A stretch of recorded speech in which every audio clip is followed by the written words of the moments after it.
Thank you very much. I now recognize the chairman of the Subcommittee on Oversight and Investigations, the gentleman from Texas, Mr. Green, for 1 minute. Thank you, Madam Chair. I thank you so much for your leadership during these turbulent times. Madam Chair, as the CARES Act funding continues to flow, I'm greatly concerned about the mechanics of how these funds will reach their intended beneficiaries. There are 2 recently authorized pandemic response programs that Treasury Department is now rolling out and in which I have special interest. The first is the December COVID package that included $9 billion in emergency capital investment as a program. It's called the ECIP to provide capital investments and grants to strengthen CDFIs and MDIs. I'm looking forward to hearing about the plans for engaging eligible MDIs and CDFIs regarding this new resource. The second is assistance to small businesses authorized in the American Rescue Plan through the State Small Business Credit Initiative, also known as the SSBCI. This $10 billion program provides funding, $2.5 billion of which will go to minority-owned businesses and can make a real impact in the hardest hit businesses. I look forward to hearing from the witnesses in terms of how these programs will benefit the end users. I yield back. Thank you. Am I on? I now recognize the subcommittee's ranking member, Mr. Barr, for 1 minute. Thank you, Madam Chair. Secretary Yellen, congratulations on your confirmation. I look forward to working with you. And Chairman Powell, thank you for being here. Last year, in response to the pandemic, Republicans and Democrats worked together on multiple bills that were temporary, targeted, and tied to COVID. In partnership with the Fed and Treasury, we were able to direct aid where it was needed. Unfortunately, despite last year's bipartisan cooperation, the majority ran through a partisan $2 trillion deficit spending bill that was a Keynesian wish list for their pre-COVID priorities. While stimulative policies may look good in the short term, I worry about the unintended consequences for mid and long-term growth. I fear the toxic cocktail of massive deficit spending when we had $1 trillion of funding still unspent from last year, increasing risk of inflation, higher long-term interest rates, an unprecedented accommodative monetary policy that I fear is addicting our economy on easy money, the promise of growth-destroying tax increases and an avalanche of regulation, which includes unrelated climate and ESG errands, will stifle long-term prosperity. I hope we can work together to mitigate future damage by enacting pro-growth, market-oriented solutions to position our economy for the long term. Thank you, and I yield back. And Madam Chair. Yes, Mr. McHenry. Madam Chair, I ask a point of personal privilege to recognize my staff director, the Republican staff director on the Financial Services Committee, Stephen Cody. The gentleman is recognized. Well, thank you, Madam Chair. And I think Chairwoman Waters and I know from our service here on the Hill that without competent, good staff, this institution couldn't work. I think on a bipartisan basis, we know that our staff carries out a lot of the things that we try to achieve legislatively and in terms of oversight and working with the administration to help the American people. So Stephen Cody has served our institution quite well. He will be leaving us in mid-April to go with an establishment downtown, go into the private sector. And I want to wish him well. I want to thank him for his service to the American people, to our government. He has served in Congress, most notably as the staff director of the House Rules Committee before coming to this fine committee, the House Financial Services Committee, to lead the committee Republican staff. He has served in the majority and the minority in the House of Representatives. He served in the administration, in the Department of Office of Management, Budget, and various other functions. He is a patriot who served his country and served his country well. I want to thank him for his work, his tenacious spirit, his love for the staff and the people that he gets to work with, a love for the institution and our government, and a love for his country. And I want to thank Stephen for his great career in the United States Congress and in the executive branch. So during his 20-year career, he has served in a variety of positions and institutions. To say he's a tough negotiator is an understatement. He is tenacious, he is fierce, and he's stubborn. He also has a talent for frustrating several members of my staff with his demands. He is a fierce advocate for his ranking member and his party, and I do respect that. So, Stephen, neither I nor my staff are sorry to see you go. But in all seriousness, on behalf of the Democratic majority, I thank Stephen for his service to the American people and wish him the best of luck in his future endeavors. Thank you very much. Madam Yes. Chair, thank you for that kindness. Thank you for that kindness and the spirit with which you offer it. We both have talented staff, and sometimes they go toe to toe on our behalf. But as always, for love of our country, but sometimes for the love of the game too. So anyway, thank you, Madam Chair. Thank you very much, Mr. Ranking Member. You're so true. So I want to move now to welcome today's distinguished witnesses to the committee.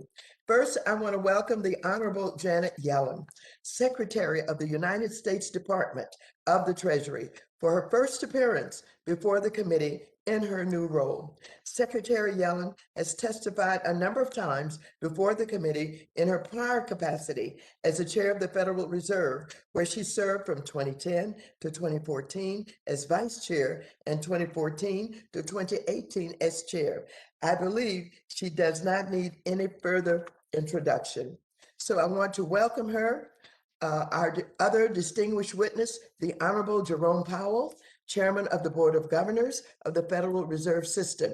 He has served on the Board of Governors since 2012 and as its chair since 2018. Chair Powell has previously testified before the committee, and I believe he also does not need any further introduction. So without objection, your witness statements will be made part of the record. Each of you will have 5 minutes to summarize your testimony. You should be able to see a timer on your screen that will indicate how much time you have left, and a chime will go off at the end of your time. I would ask you to be mindful of the timer and quickly wrap up your testimony if you hear the chime. So, Secretary Yellen, you are now recognized for 5 minutes to present your oral testimony.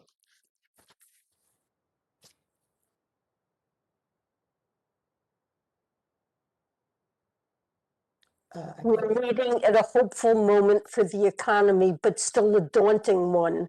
While we're seeing signs of recovery, we should be clear-eyed about the hole we're digging out of. The country is still down nearly 10 million jobs from its pre-pandemic peak.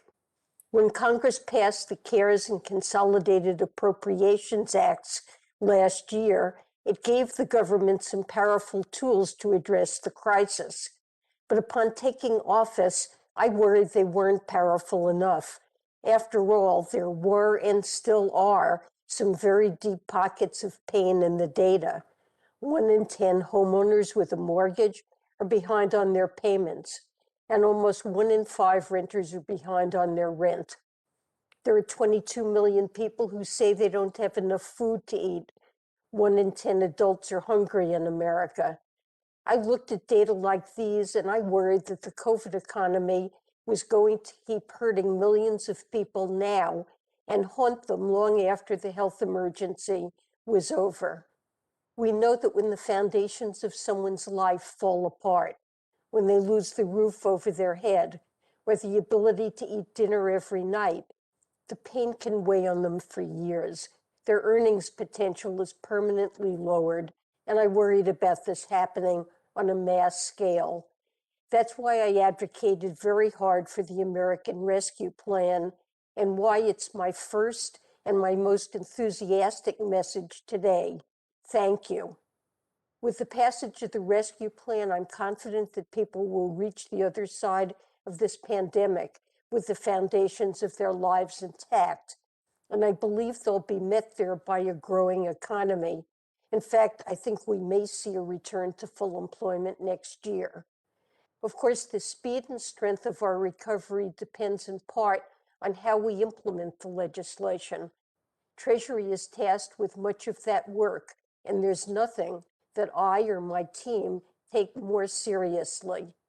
We appreciate your oversight on this matter, and I want to briefly tell you about how we've been working.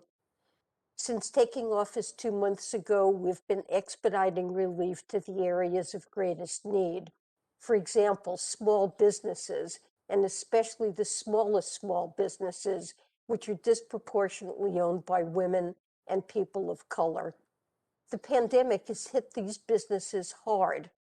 The Paycheck Protection Program was an early lifeline, but because of issues with the program's design, the first rounds often didn't reach the smallest sole proprietorships.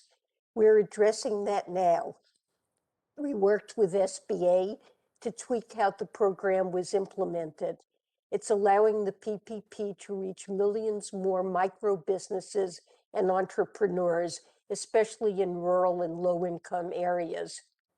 We're also building capacity to support these communities over the longer term. Because of the December legislation, Treasury now has $12 billion to inject into community development financial institutions and minority depository institutions. In turn, these CDFIs and MDIs can lend that capital out, helping people buy homes and start businesses in places that the financial services sector traditionally hasn't served well. Then there are the families I spoke about, the ones struggling to keep a roof over their head and food on the table. The American Rescue Plan provides more than $30 billion to help renters and homeowners at risk of losing their homes. And we're making sure that assistance flows as efficiently as possible.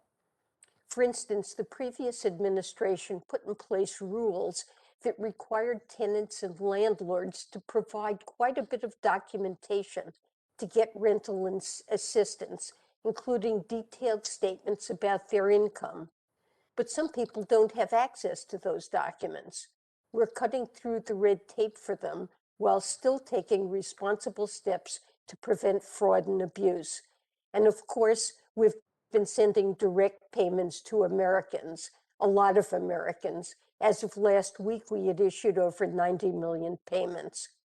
And all this is just a fraction of Treasury's work. There are so many more relief programs, including one that will provide $350 billion in aid to state and local governments. Implementing all of it is more complicated than it sounds, and we're working closely with stakeholders to make sure these programs are both efficient and effective. Behind these many relief programs, these millions of transactions, are a staff of very dedicated and very tired Treasury and IRS employees. My final word is to them. Thank you. You're putting on a master class in how government should work in the furnace of a crisis, and I'm grateful to be your colleague. With that, I'm happy to answer any questions you have. Thank you very much, Secretary Yellen. Chair Powell, you are now recognized for 5 minutes to present your oral testimony. Chairwoman Waters, Ranking Member McHenry, and other members of the committee, thank you for the opportunity to discuss the measures that we've taken to address the hardship wrought by the pandemic. I'd like to start by noting the upcoming one-year anniversary of the CARES Act. With unanimous approval, Congress provided by far the fastest and largest response to any post-war economic downturn, offering fiscal support for households, businesses, healthcare providers, and state and local governments. This historically important legislation provided critical support in our nation's hour of need. As the virus arrived in force, our immediate challenge was to limit the severity and duration of the fallout to avoid longer run damage. At the Fed, we also acted with unprecedented speed and force, using the full range of policy tools at our disposal. Today, the situation is much improved. While the economic fallout has been real and widespread, the worst was avoided by swift and vigorous action from Congress and the Federal Reserve, from across government and cities and towns, and from individuals, communities, and the private sector. More people held onto their jobs, more businesses kept their doors open, and more incomes were saved. But the recovery is far from complete. So at the Fed, we will continue to provide the economy the support that it needs for as long as it takes. As we have emphasized throughout the pandemic, the path of the economy continues to depend on the course of the virus. Since January, the number of new cases, hospitalizations, and deaths has fallen, and ongoing vaccinations offer hope for a return to more normal conditions later this year.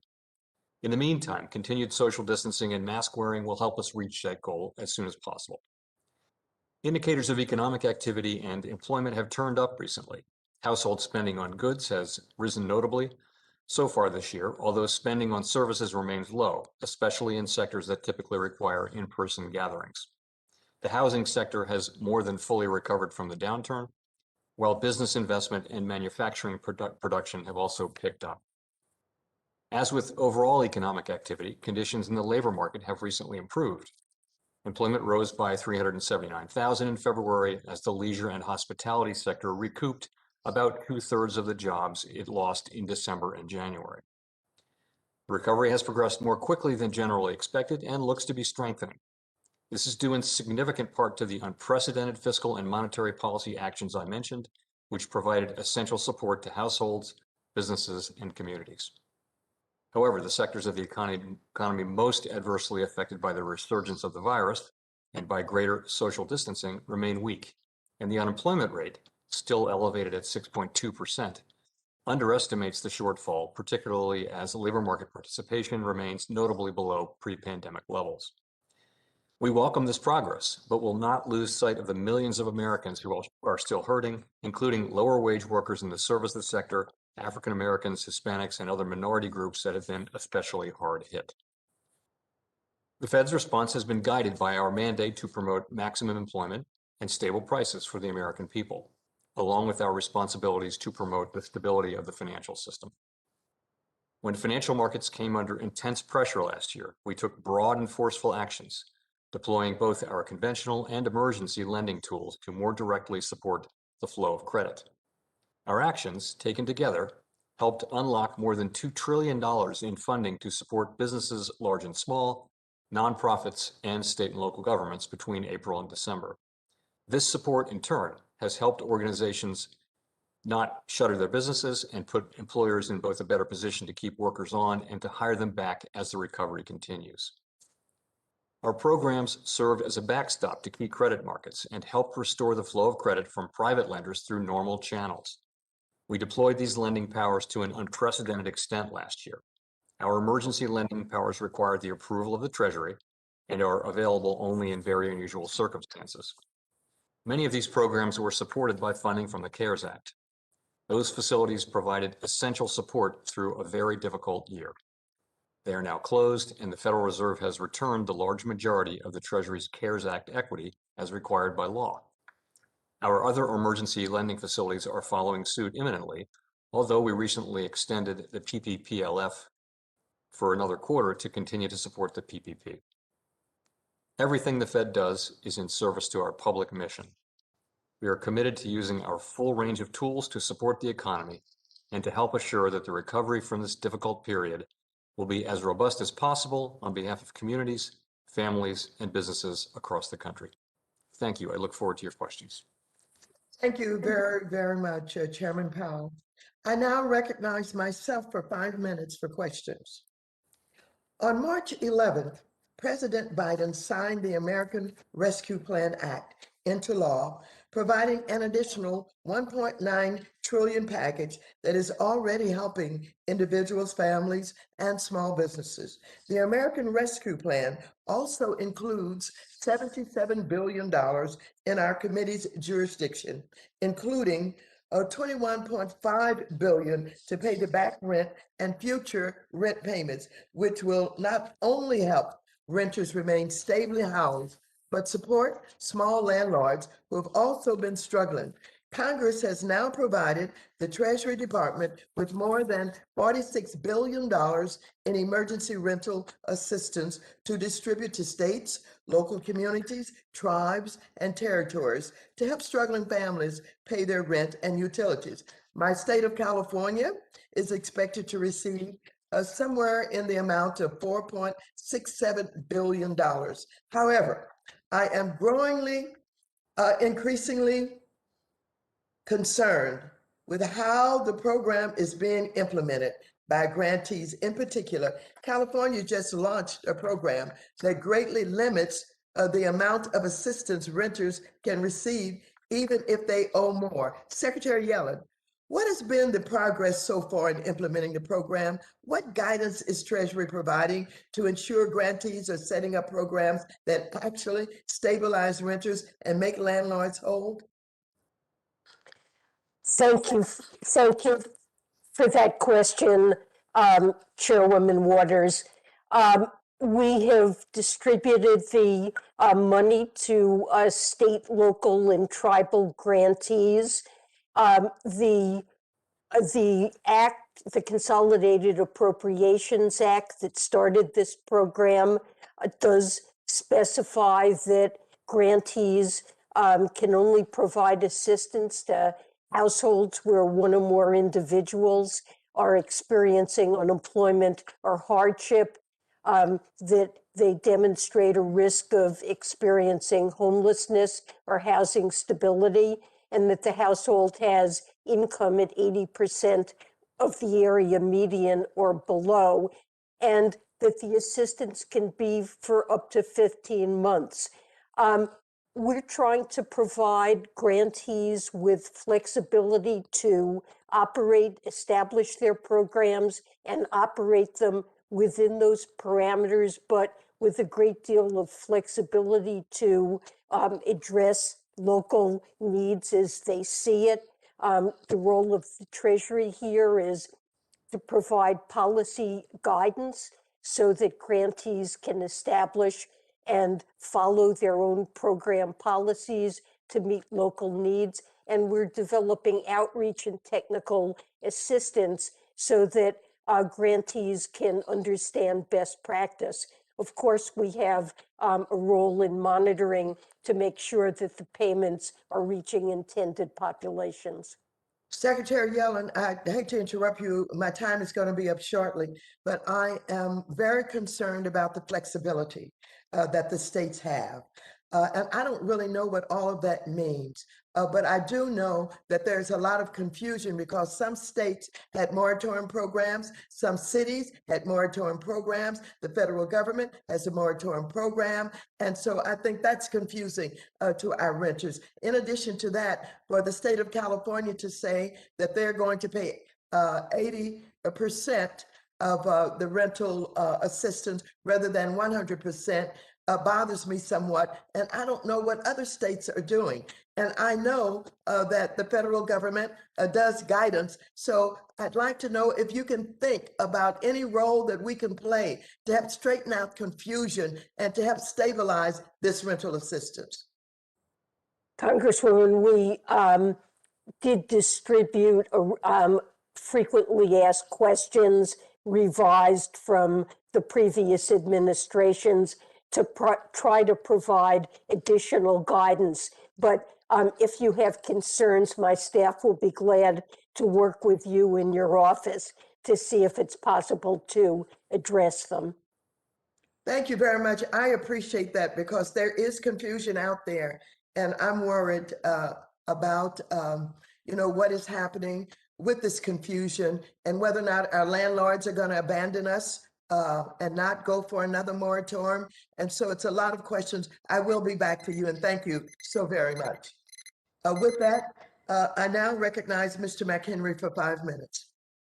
Thank you, Madam Chair. And look, Chair Powell and Chairman Powell and Secretary Yellen, I've previously asked about the question of the independence of the Fed and trying to get the Secretary of the Treasury to opine about that. Dr. Yellen, I would suggest that maybe I need to skip that question with you. I think you have very practical understanding and knowledge here at play, and you'll treat your successor as you wish to have been treated when you're sitting in since he is now sitting in your chair. You can be sure of that. Yes. Well, look, it's nice to have two folks that understand this in these respective seats. But Chairman Powell, I want to begin with you and talk about inflation. There's continues to be a great deal of speculation that we should be worried about inflationary pressures, particularly after the passage of the most recent $1.9 trillion spending bill, the so-called stimulus or COVID stimulus bill.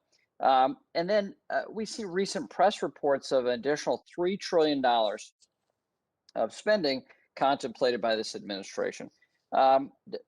Does the Fed share that there are inflationary pressures and concerns with this rate of spending?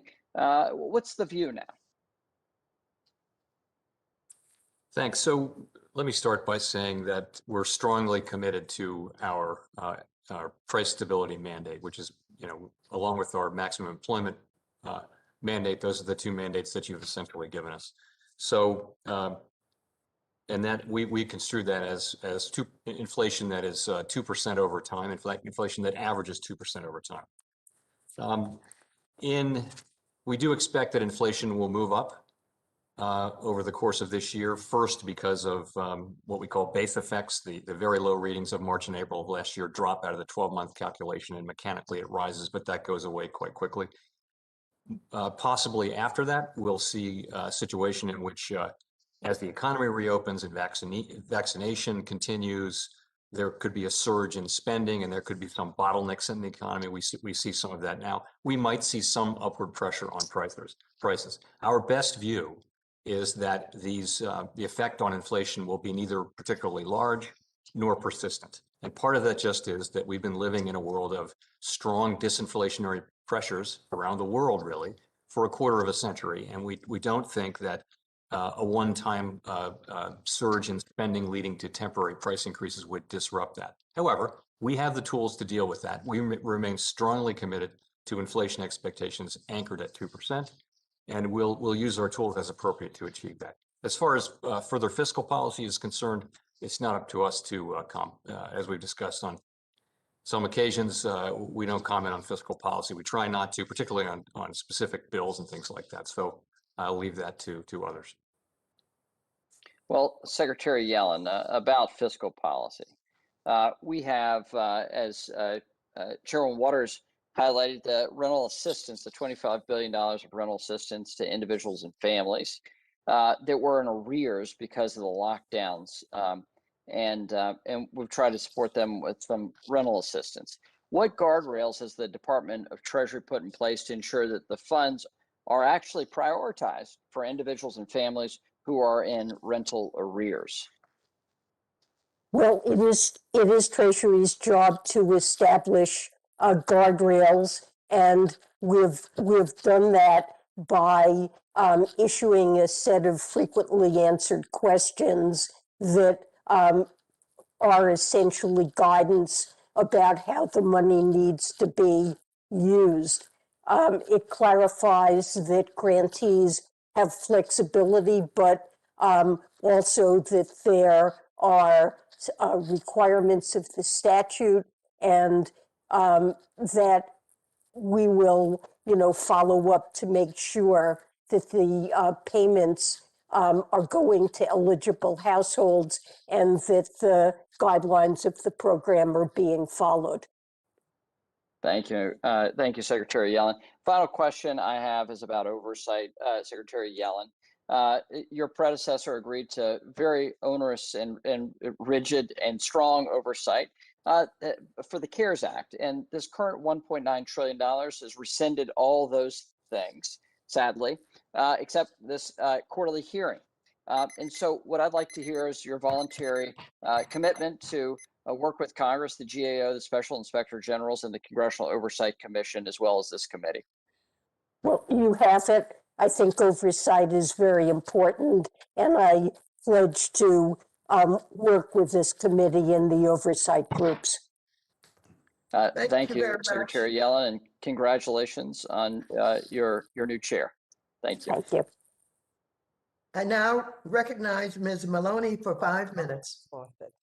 Okay, thank you so much, Chair Waters, for having this, and welcome Chairman Powell and Secretary Yellen. And as the first female Secretary of the Treasury in the history and the first to head the Fed, we are so proud of you and your many accomplishments, Secretary Yellen. And this Women's History Month, you are certainly inspiring many young women with more confidence and aspirations with your leadership. So thank you.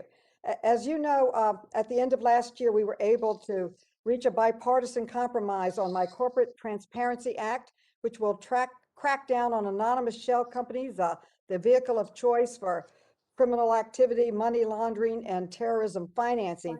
And I want to thank Ranking Member McHenry for his willingness to compromise, and Chairwoman Waters for your steadfast support of this bill over many, many years. The bill requires companies to disclose their true beneficial owners to Fenson, which is an arm of Treasury, and Fenson will collect this information in a database which is intended to be the state of art with privacy and security protections. Law enforcement calls it the most important tool that's been given to them to track illegal activity, illegal money activity in 30 years. And this implementation of this is going to be a massive undertaking and will require an enormous amount of resources and manpower at Treasury. I worked on this bill as a top priority for 12 years, and implementing it and getting it up and running is a top priority of mine. It's incredibly important, I believe, to our national security. We have to get it right. And so my question to you is, will you commit to making beneficial ownership one of your top priorities as Treasury Secretary? We have 2 years to implement it, and I think it will make all of us safer. I think it's extremely important. I completely agree with you. It's a very important piece of legislation, and it is one of our highest priorities to implement this promptly and to get it right. We have a hiring plan. We recognize that significant resources will be required, and we're trying to obtain them. We have plans for how to collect the required database, and we're actively working to implement this very important piece of legislation. Thank you. I want to build on Chair Lady Waters' question. I'm not going to repeat all the things that were in the Important Recovery Act, but my question to you, Secretary Yellen and Chairman Powell, what steps can we take to ensure we don't lose a generation of workers which never return to the workforce or continue to face, or that they face these depressed wages moving forward? We know that over 11 million and a half women lost their jobs compared to 9 million men. Black and Latino women suffered the highest rate of all, and that the women's labor force participation is down 2%. And the families are suffering. We have many aspects of it. A lot of, she mentioned, from rent to food to help in so many ways. But I'm concerned about this labor force that's been hurt. What can we do to help them get back into the labor force? And my question is to you, Secretary Yellen first, and Chairman Powell.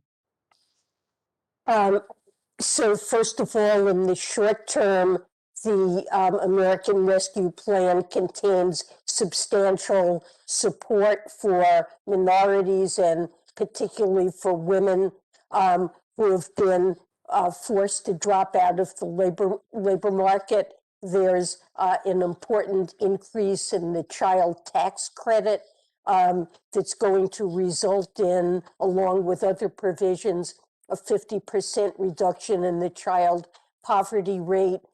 There's money to open and support school openings promptly.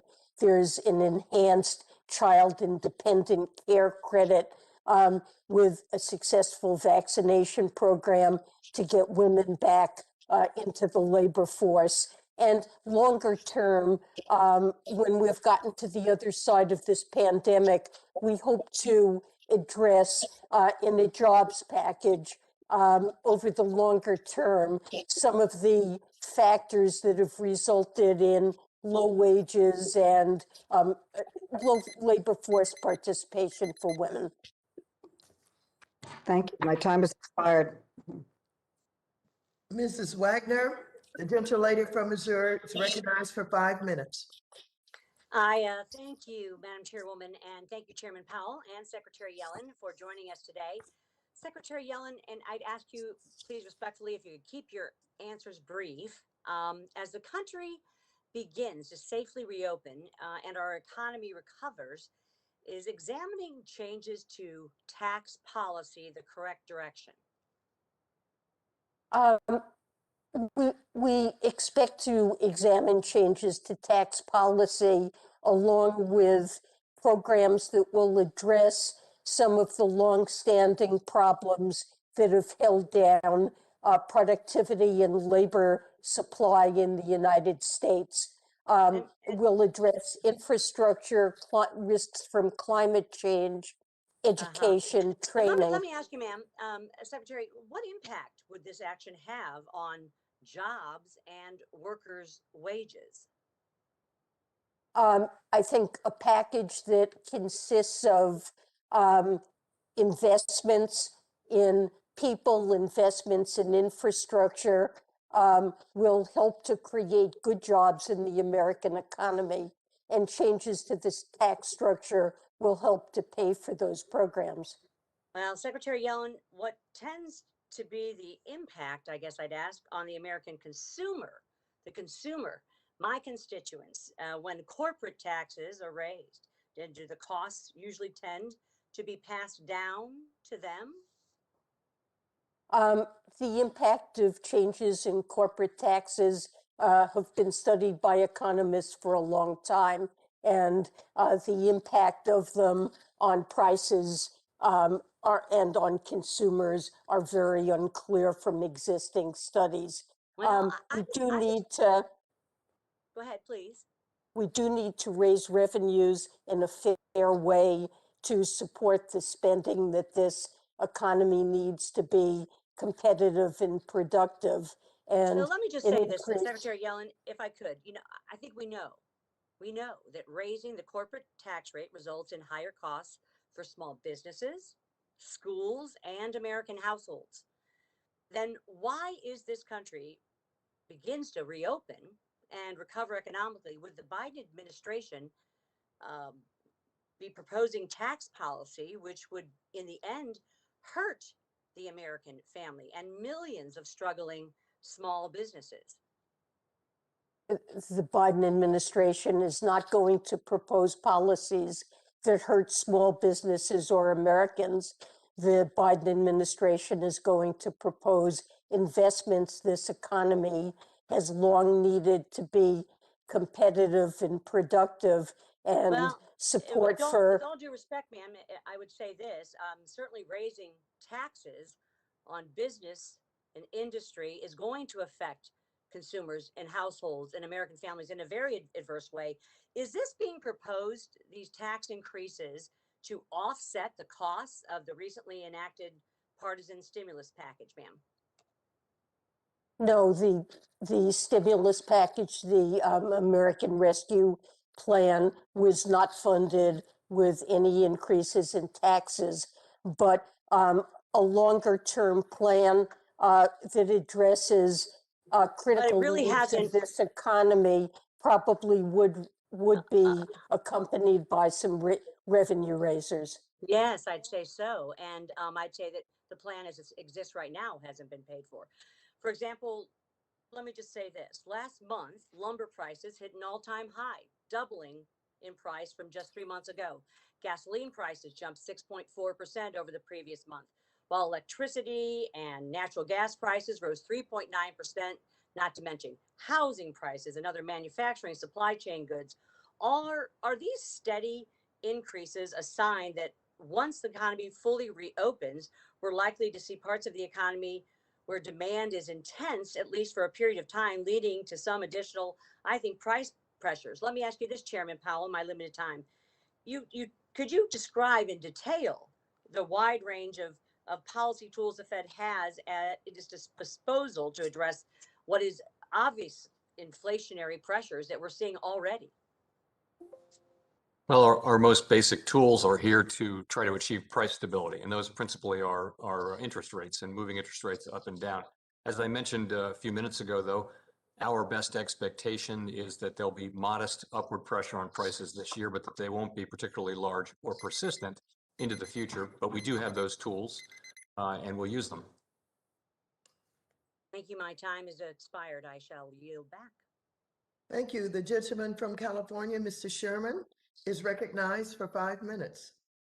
Thank you. And addressing the comments of Ms. Wagner, most of the studies I've seen, and obviously Secretary of Treasury has seen far more, indicates that increases in corporate income taxes are not passed through to consumers, but that the incidence of that tax is borne by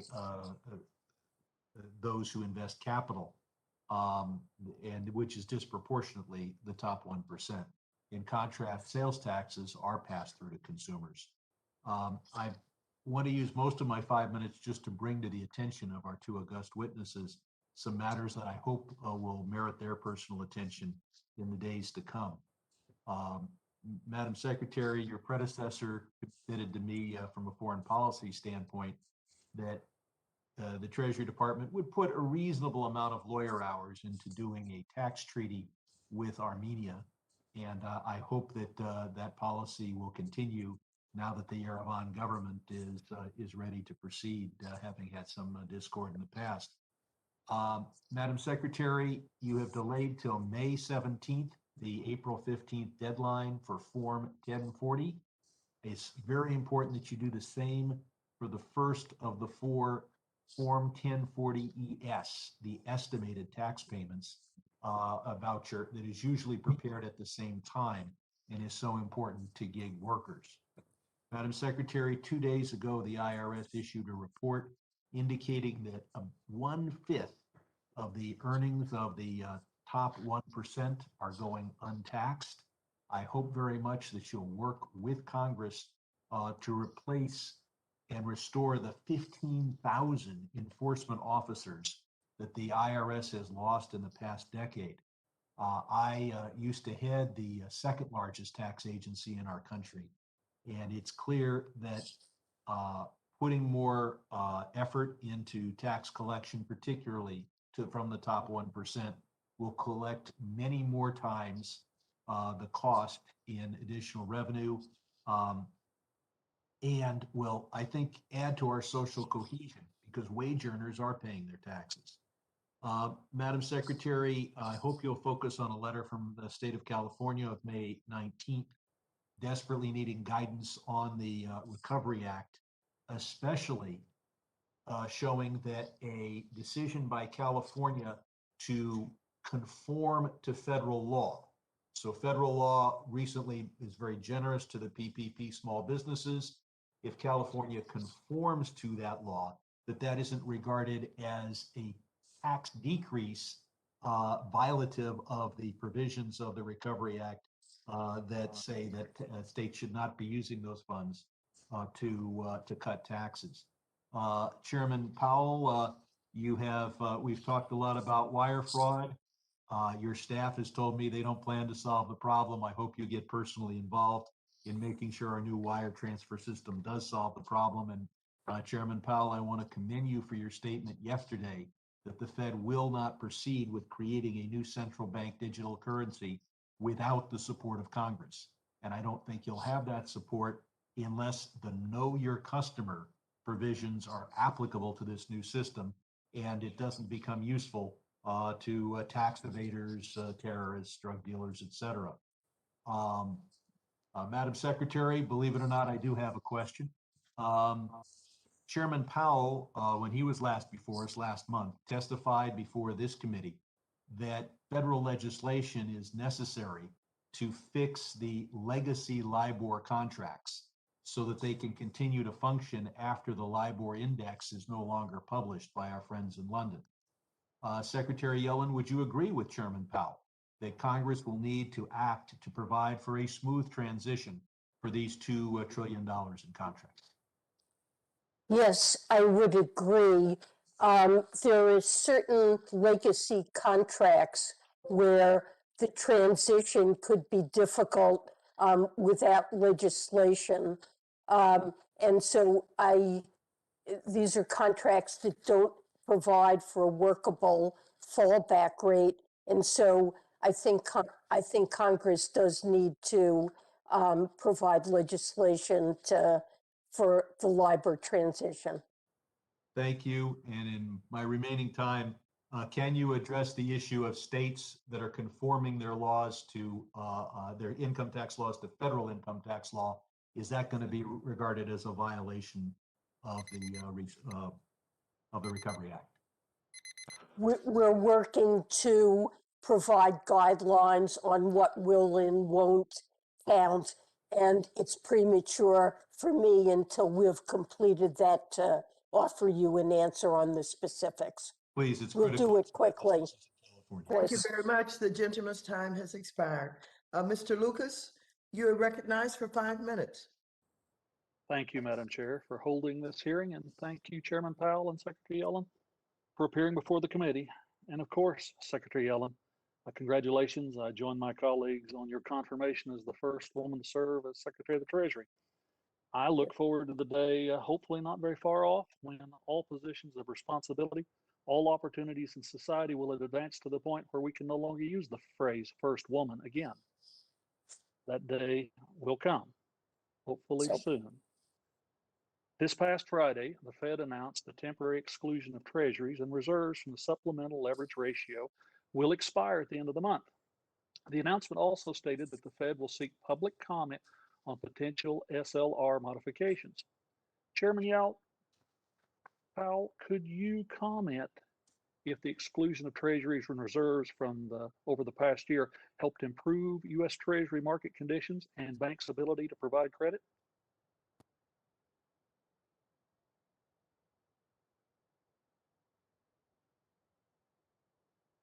Punch your button, Mr. Chairman. Sorry, I double clicked there, but just out of habit and remuted myself. Okay, so as you know, the Treasury market was experiencing significant dysfunction during the height of the crisis, and we did a number of things. And particularly, we bought a lot of U.S. Treasuries to restore function. We also did this exclusion, and so did many other large countries like us did something like that. If you look back, we threw the kitchen sink at it, and it's hard to say exactly what effect it had. We did the exclusion relatively late, and by then there had been quite a lot of market function recovered. So it's hard, it's difficult. I'd love to give you a straight answer, but it's difficult to say just how helpful it was. And in any case, now that danger is long past. So secondly, to the possible extent that you could elaborate on the timeline of potential SLR modifications that may come in the near future, Mr. Chairman? Yes, we expect to put something out for comment, and I can't tell you exactly when that will be, but relatively soon. And we're going to run a very transparent public process, invite comment and consider. I mean, really the point is that because of the substantial increase in reserves and treasuries, the leverage ratio is rapidly becoming the binding constraint from a capital standpoint. And that wasn't our intention at the Fed from the beginning. We like risk-based capital to be binding because it forces banks to manage their risks more carefully.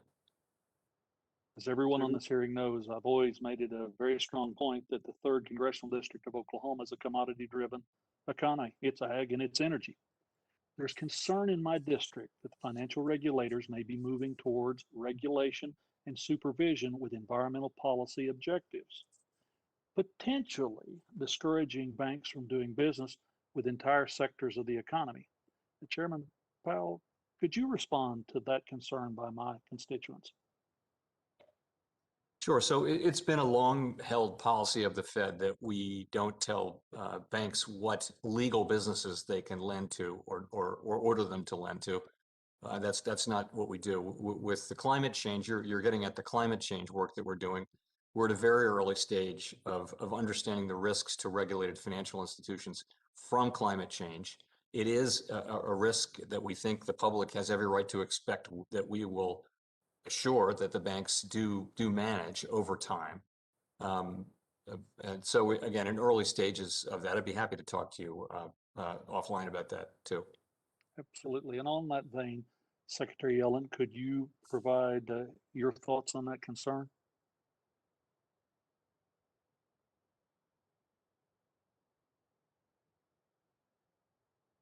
Punch that button, Secretary. We all have too many buttons. Apologies. You want me to weigh in on the issue of lending and climate change? Yes, that there will potentially be efforts by the financial regulators to move towards regulation, supervision, environmental policy objectives. My folks are concerned that that will lead to discouraging banks from doing businesses in certain areas and certain sectors, and consequently potentially have a dramatic effect on their business model or their ability to function. Well, you know, that climate change is a top priority for the Biden administration, but we agree that financial regulators should be assessing the risks to financial institutions through stress testing and other techniques, and that investors need disclosure of risk, but have no plan to regulate what lending or investments can be done. Thank you very much. And I can assure you, I and my colleagues will watch that all very closely. With that, I yield back, Chairwoman. Thank you. The chair now recognizes the gentleman from New York, Mr. Meeks, Chair of the Foreign Affairs Committee, for 5 minutes.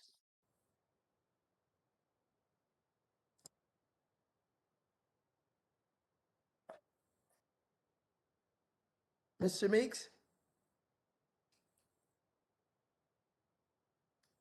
If Mr. Meeks is not available, we'll move on to Mr. Scott for 5 minutes.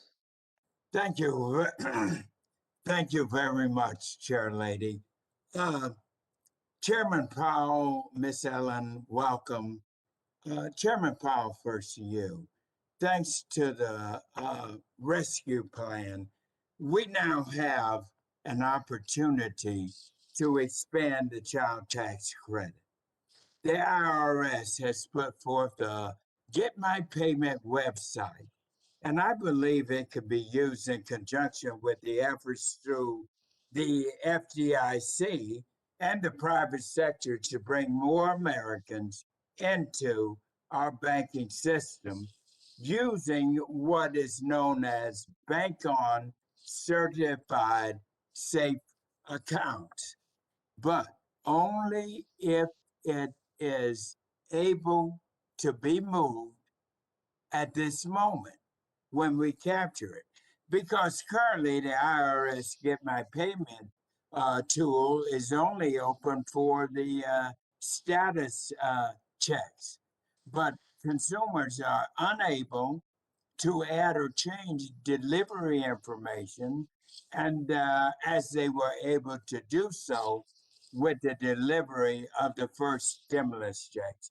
So Chairman Powell, explain that. Don't you agree that there is an opportunity to increase financial inclusion through the use of certified bank-on safe accounts, Get My Payment? Sir, I would agree with you that greater inclusiveness in the financial system is a goal of the highest priority for us and really for all financial regulators and for the country. I'm not familiar with the particular practice you're referring to, but I'll be happy to look into that and come back to you. Okay, please do. And then there's another one with the Treasury Department called Get My Payment. All these things are good, but I appreciate you looking into them as quickly as you can so that if they're there, we need to use them now, because so many of our people cannot get the money quickly because they don't have the kind of high standing within our financial system. So when you put these things in like Bank On and Get My Payment, we need to use them right now. So I appreciate you looking into that. Now, Secretary Yellen, let me move to you. The American Rescue Plan also included $350 billion in assistance to state and local governments to make up for the lost revenue and to ease the economic impact of the COVID-19 pandemic. So could you tell me, when can local governments expect Treasury to release guidance on the American Rescue Plan? Well, we have to issue guidance quite quickly. I think within 60 days, and to distribute the funds. And we're working very hard to sort through the issues that we need to in order to provide clarity about the purpose of the funds and how they can be used. All right. Madam Chair Lady, I am concerned. We have the Treasury Secretary here, and we have the Chairman of the Federal Reserve here. And we passed this bill, and we put certain things in here to increase the delivery. And everybody cannot get these payments through electronic accounts. Most of the people that you and I have been very concerned about getting inclusion are not getting these funds as quickly. So I just want to encourage, and I know you agree, but I want to take a moment here. We passed it. It's there. Please, please, Treasury Secretary, please, Federal Reserve, all of us need to hurry up. We put these things in place so we can reach those who have been excluded very quickly. They need the money as quickly as everyone else.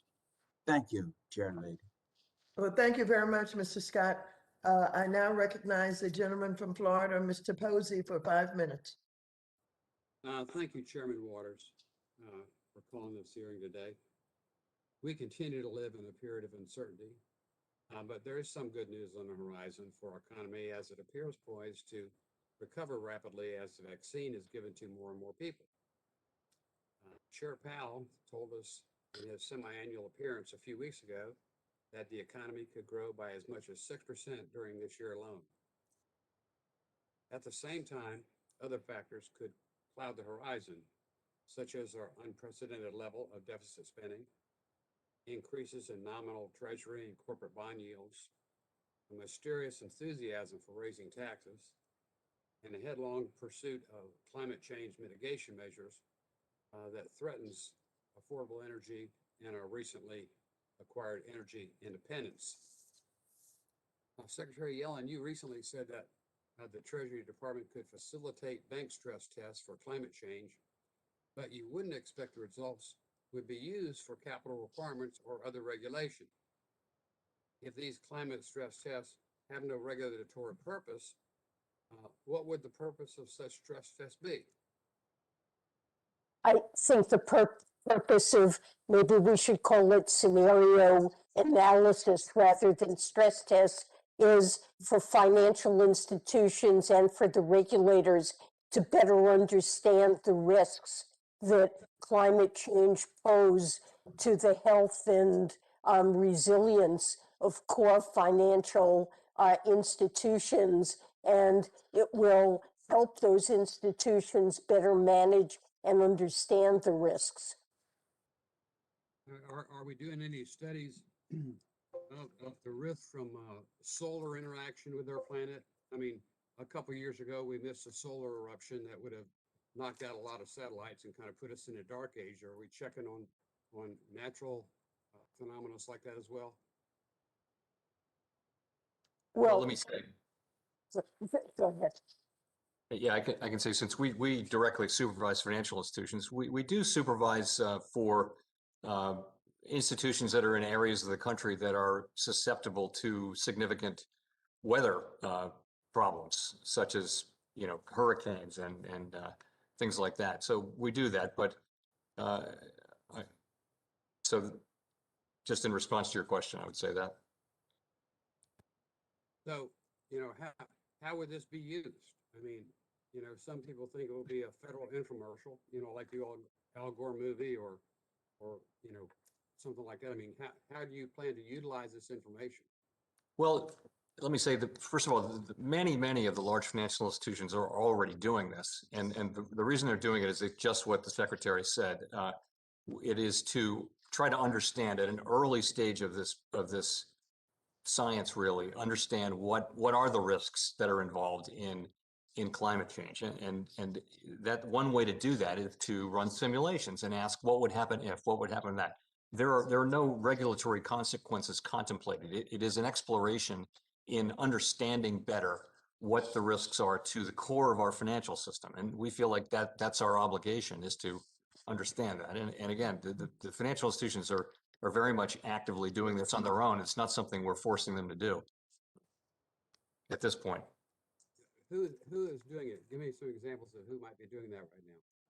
I'm not going to name, individual financial institutions. Many of the large banks are very active in trying to understand how climate change would affect their business over the long sweep of time. Many or even all financial, and by the way, that's also true of large industrial companies in the United States. And so are they sharing that information with you? They're sharing with the public. Does it seem consistent? I think it's early days. Honestly, it's really very early days in trying to understand what all this means. It clearly can have longer term implications for our economy, for our financial system, and for the people that we all serve. And I think our obligation is to try to understand that. And again, I would say it is early days, but we feel like we have a responsibility to start the process of understanding. And so do you think you will discover revelations that they have missed? Or I think we have a job, which is to assure that the institutions we regulate are resilient to the risks that they're running.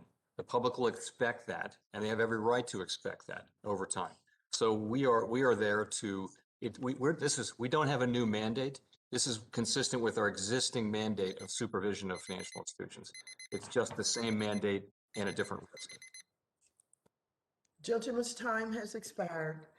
The gentleman from Texas, Mr. Green, is recognized for 5 minutes.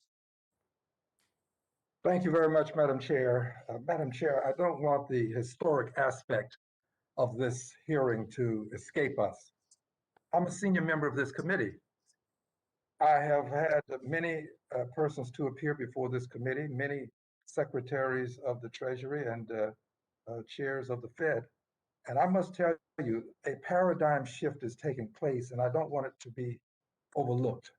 Under your leadership, I have here the statement of the chairperson of the Fed, and in his statement, he says, while addressing progress that's being made, he states, "We welcome this progress, but will not lose sight of the millions of Americans who are still hurting, including lower wage workers in the service sector, African Americans, Hispanic, and other minority groups that have been areas of greatest need, for example, small businesses, and especially the smallest small businesses, which are disproportionately owned by women and people of color."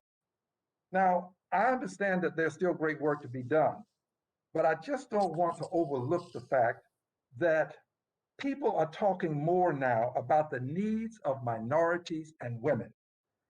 Secretary Yellen, you have indicated in a message that you presented not so very long ago, when comparing the 1.8 million fewer men in the labor force to the 2.5 million fewer women, you call this extremely unfair. This is the Secretary of the Treasury. So I'm grateful to both of you for understanding that it is now time for us to move forward on the issues associated with the wealth gap as it relates to minorities in this country, and especially issues related to women who happen to be more than 50% of the population of the country.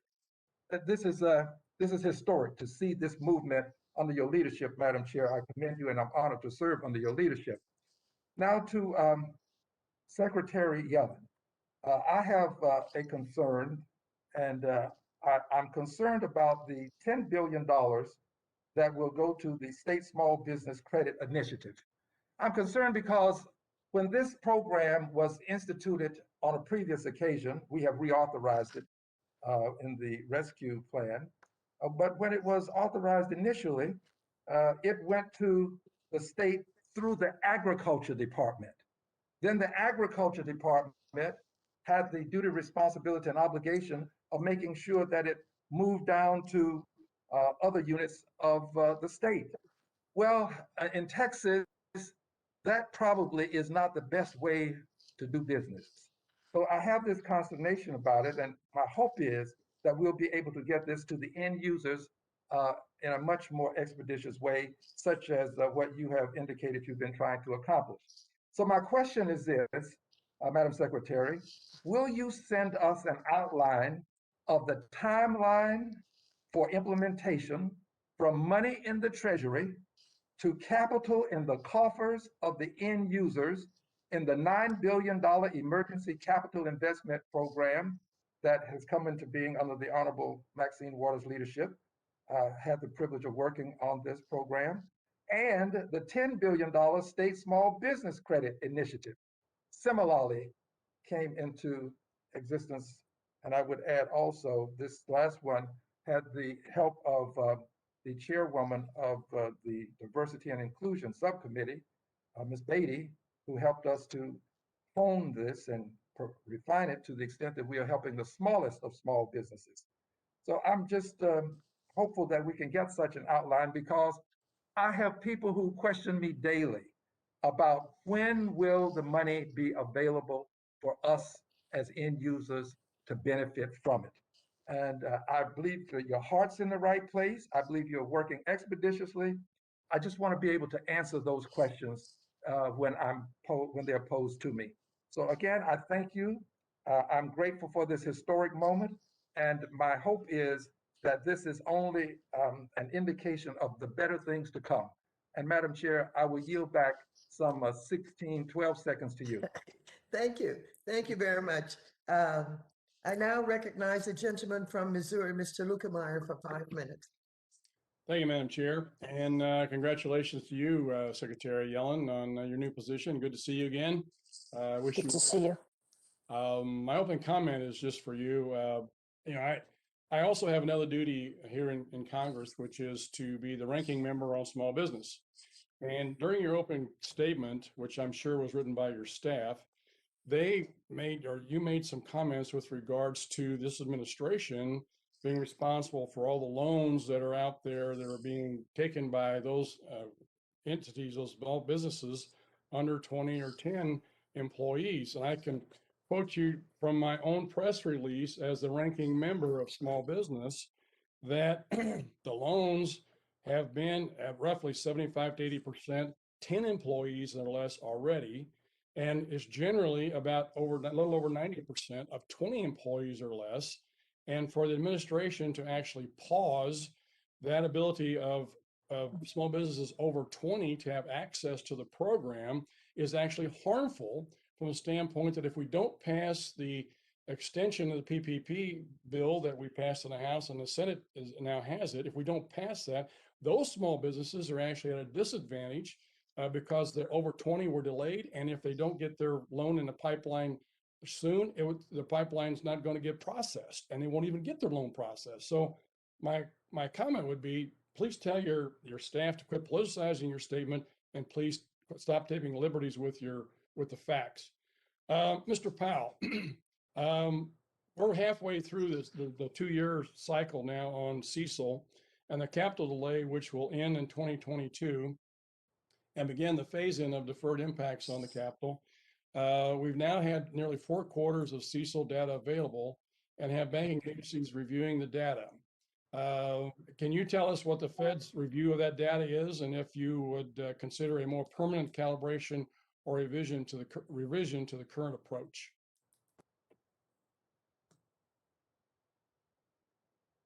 And if you could unmute, that'd be great. I once again double clicked. So We're continuing to look at CECL, and we honestly don't have anything for you on that data. I will get a look at it quickly and come back to you. Okay, that'd be great, because I think, having deferred it is something that you agreed to upfront last year in the process.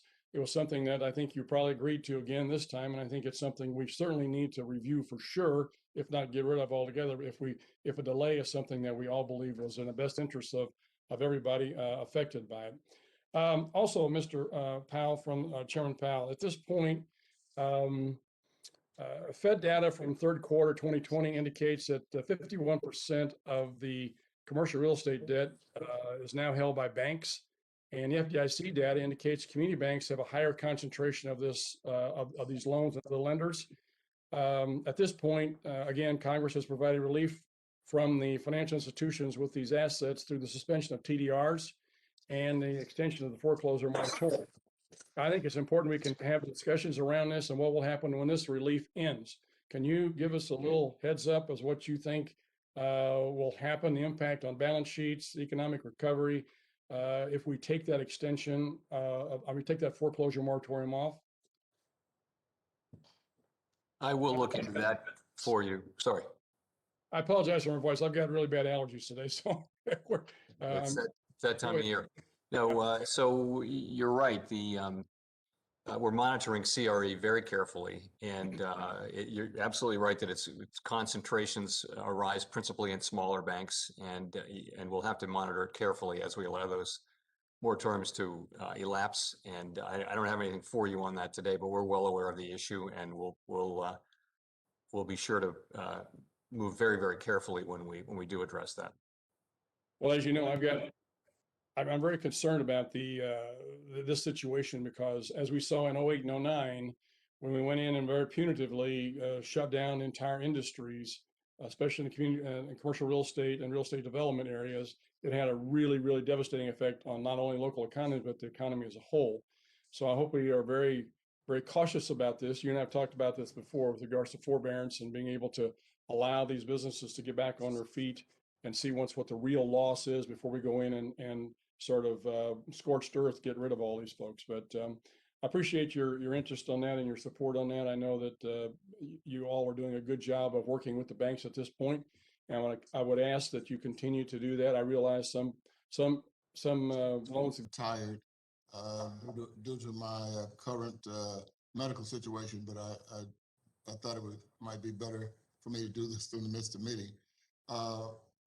If I can, Madam Secretary, I was here, and probably everybody, at least on the Democratic side who's spoken so far, was here, and many of and I think probably, all of the Republicans as well, were on the committee when the tax cuts were approved, the Tax Cuts and Jobs Act, I think it was called, and it temporarily organized or authorized what was called the opportunity zones, and I became somewhat excited about it. It didn't matter whether it was designed by Republicans, Democrats, or Tampa Bay Buccaneers.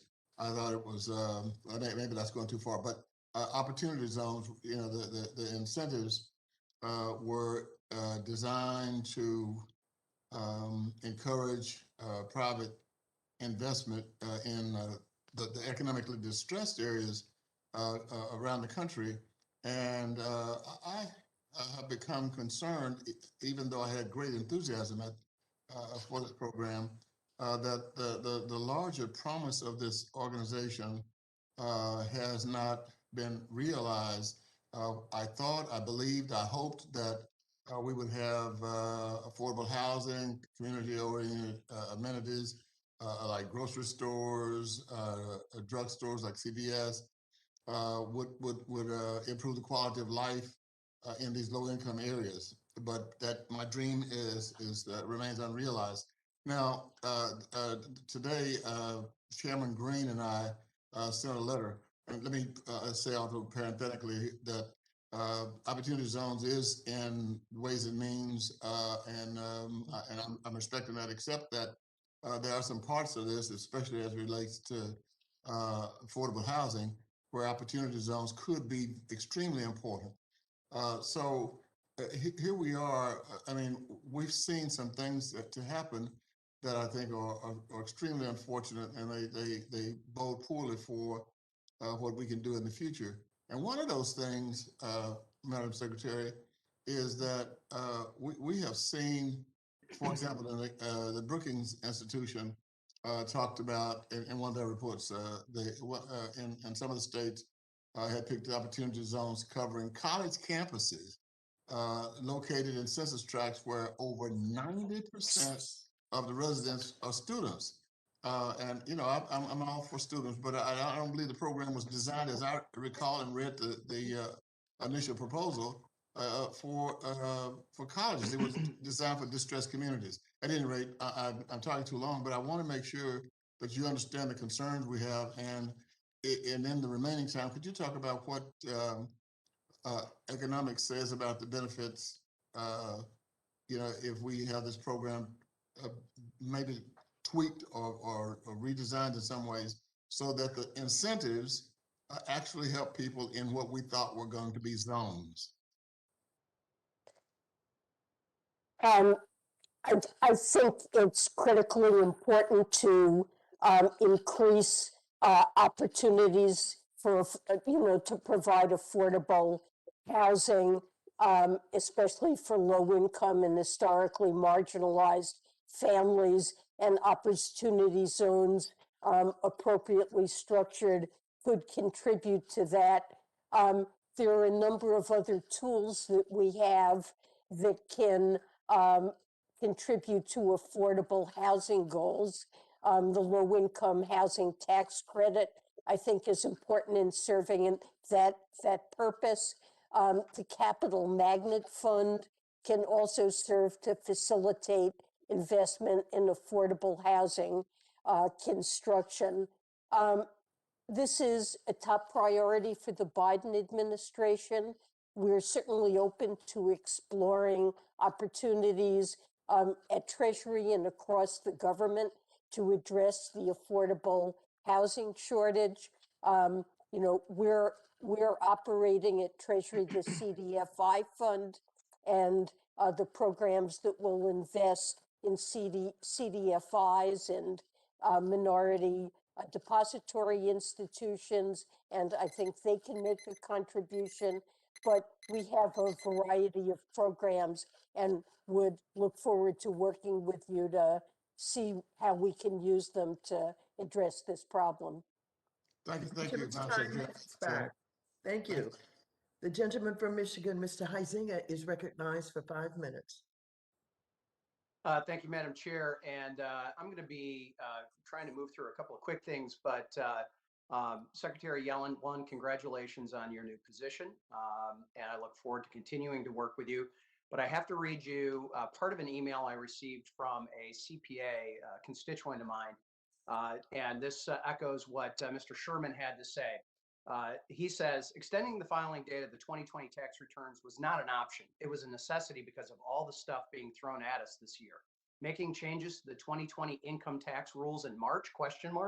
Really? ?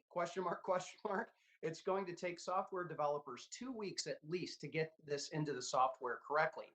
Can you even imagine the amount of incorrect correspondence the IRS system is going to create as a result of this, and how much we are going to have to deal with straightening this out for them, because they also can't get their systems changed correctly that quickly. It's going to be a mess this summer for sure. Extending the 2020 deadline by 30 days is minimal. It should have been till June 15, as the AICPA and the Ways and Means Committee recommended, but we can deal with that. Having the first quarter 21 estimated payment due on April 15 after extending the tax filing date to May 15 is the most ridiculous thing I have ever heard. How do you think we determine what those estimates should be? Through the completion of the prior year return, to have the first quarter estimate due on April 15 without knowing where the prior return ended up is ridiculous. They should have just kept the filing date at April 15. So one, I want to know if you are aware of this problem, and two, whether you are committed to actually trying to straighten that out and move that date to make it workable. Sorry. I believe the logic of moving the one date, but not the date for estimated taxes, is based on the idea that it's mainly high-income taxpayers who file estimated taxes and that they're able to file by April 15th. Whereas, Well, let me just stop you right there. As a former realtor and independent contractor coming out of college, I was not a high income earner, but I paid quarterly taxes. I paid quarterly estimates. And there's all kinds of people like that who are small business owners, and they're in the middle of trying to keep their restaurant open, much, I might add, like Marlena, who is a restaurant owner, immigrant restaurant owner, who is in jail right now because she violated the Michigan Health Department's order to shut her restaurant down because she was trying to save her business. But we've got a lot of those folks that need to understand what their tax liability is before they are going out and sometimes having to borrow cash to make that first estimate payment, especially those that are in seasonal work, such as construction, landscaping, those kinds of things. So I don't want to take any more time on that. I do want to have that conversation with you and your staff offline. Mr. Powell, materiality. I want to touch on that. And the Fed's involvement in the network for greening of the financial system. You have a rather interesting quote saying, regardless of the nature of any future engagement with them, we'll continue to set supervisory and regulatory expectations basically as normal. So one, that begs the question, why the involvement in that? And two, materiality. Doesn't it need to be definable as well as quantitative? So what the NGFS really is regulators, supervisors from countries around the world who are trying to understand together what are best practices. I know what it is. I know what it is. What I need to know in this short amount of time is about the materiality. When nobody can define it or come to an agreement on it, how can it be measured and be quantitative? Well, we're not trying to measure or quantify something right now. We're trying to understand at a high level what is the nature of the risks that will affect banks over time from climate change. That might be your goal and objective. I know that's not the goal and objective of a number of my colleagues who have actually been talking about this needing to be into the review currently. And what I'm afraid is that we're going to get dragged into that. My remaining last little bit, I do want to talk about Secretary Yellen. You're a professor, a lifelong educator. Do you agree that we should safely send our kids back to school to ensure their educational development? I'm very concerned about that impact on the future of our economy. well, I am concerned about the impact of children not being in school, and it is an important objective to reopen the schools safely as soon as we can. All right, my time has expired. I appreciate the time, and I look forward to that other conversation about the IRS. Thank you. The gentleman from Connecticut is recognized for 5 minutes. Thank you, Madam Chair, and thank you to both of you. Thank you to both of you for appearing. Couple quick things, and I do have one question for both of you. Chairman Powell, I saw with great interest your comments on a cryptocurrency out of the Fed. You said we would not proceed without support from Congress and urged great care and transparency. I appreciate that. I think my subcommittee would probably have jurisdiction over that in some combination with Mr. Sherman's subcommittee. So I just wanted to tip my hat to that sentiment. I think we should work together. There's quite a bit of education, I think, to be done with the United States Congress on that very important topic. Secretary Yellen, thank you for all the work that you and your people have done. I would be remiss if I didn't urge you to be particularly quick on the rollout of the rules for the Restaurant Revitalization Fund. That obviously is a sector that has been brutally hit in the last year or so. So we're hoping that those funds become available quickly. In my remaining 4 minutes, I have one question for both of you that I'd like to offer. It's undeniable that everywhere we look today, we see the effects of the very substantial liquidity in the system. And by the way, it's gratifying to see monetary and fiscal policy working in tandem. This was not true when I was a freshman in 2009, when the fiscal policy was working against the monetary policy for recovery. It's very gratifying to see that. But again, everywhere we look, we see the effects of a flood of liquidity in the system. That, of course, is in equity market prices, which have had a remarkable run, the high yield market, which is now yielding something like 4%. Everybody and their brother has a SPAC, real estate prices very, very, growing around the country. So my question for both of you, and let me ask you each to take 1.5 to 2 minutes. We learned in 2008 that trees do not grow to the sky. So I wonder if you each would just take 90 seconds to tell us what you see as the near to medium term risks associated with the inevitable contraction, though we may not know when it comes, of liquidity in the system. Let me start with the Treasury Secretary for a response, and then go to the chairman.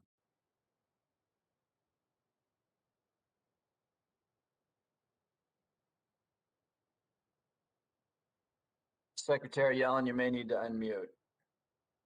Apologies.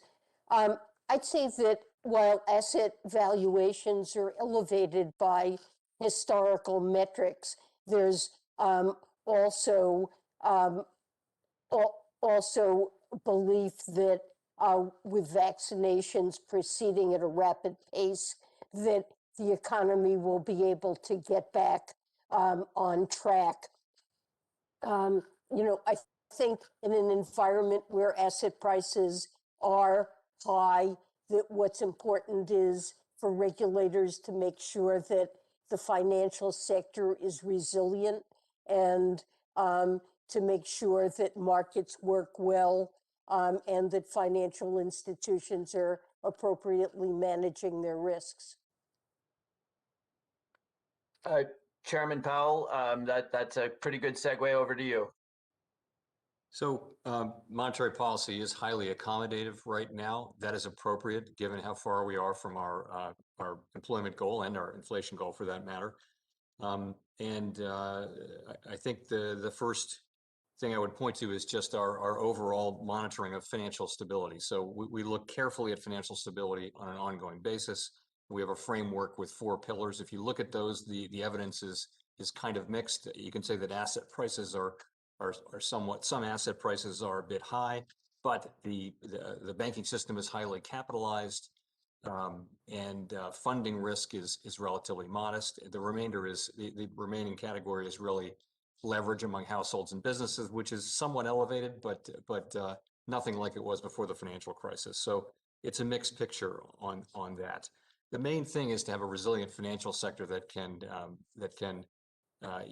withstand the sorts of disruptions that will come. In terms of moving forward, we've said that we would start to taper our asset purchases when we've seen substantial further progress toward our goals. When that comes, we'll communicate well in advance of the time of actually tapering. That's what we do. We've learned over the course of some years now that we need to communicate carefully and move slowly, well ahead of time. We will let people know what's coming, and that's the best we can do to make sure that the transition away from very highly accommodative monetary policy as the economy reaches full employment and price stability goals, that will transition to a different policy. Thank you. The Madam. gentleman's time has expired. The gentleman from Kentucky, Mr. Barr, is recognized for 5 minutes.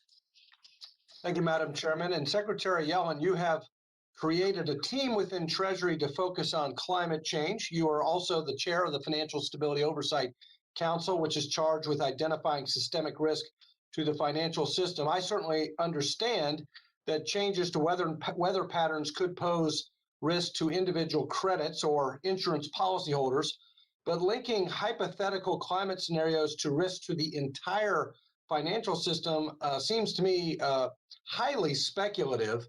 And on the flip side, I worry that injecting ill-defined climate scenarios into financial regulation and supervision creates the immediate and very real risk of driving investment and credit allocation away from job-producing industries like fossil energy, an industry that still provides 80% of total energy consumed in the United States and remains the most affordable and reliable source of energy to the American economy. Are you incorporating this real risk into your assessments around climate? And how do you plan to account for the disruptions in the labor market, the very significant disruptions to the labor market from lost energy jobs? And what about increasing energy prices and decreasing reliability for consumers? Is that something FSOC will look at in addition to, in the context of your climate czar? And you need to unmute. I believe that FSOC can play a role in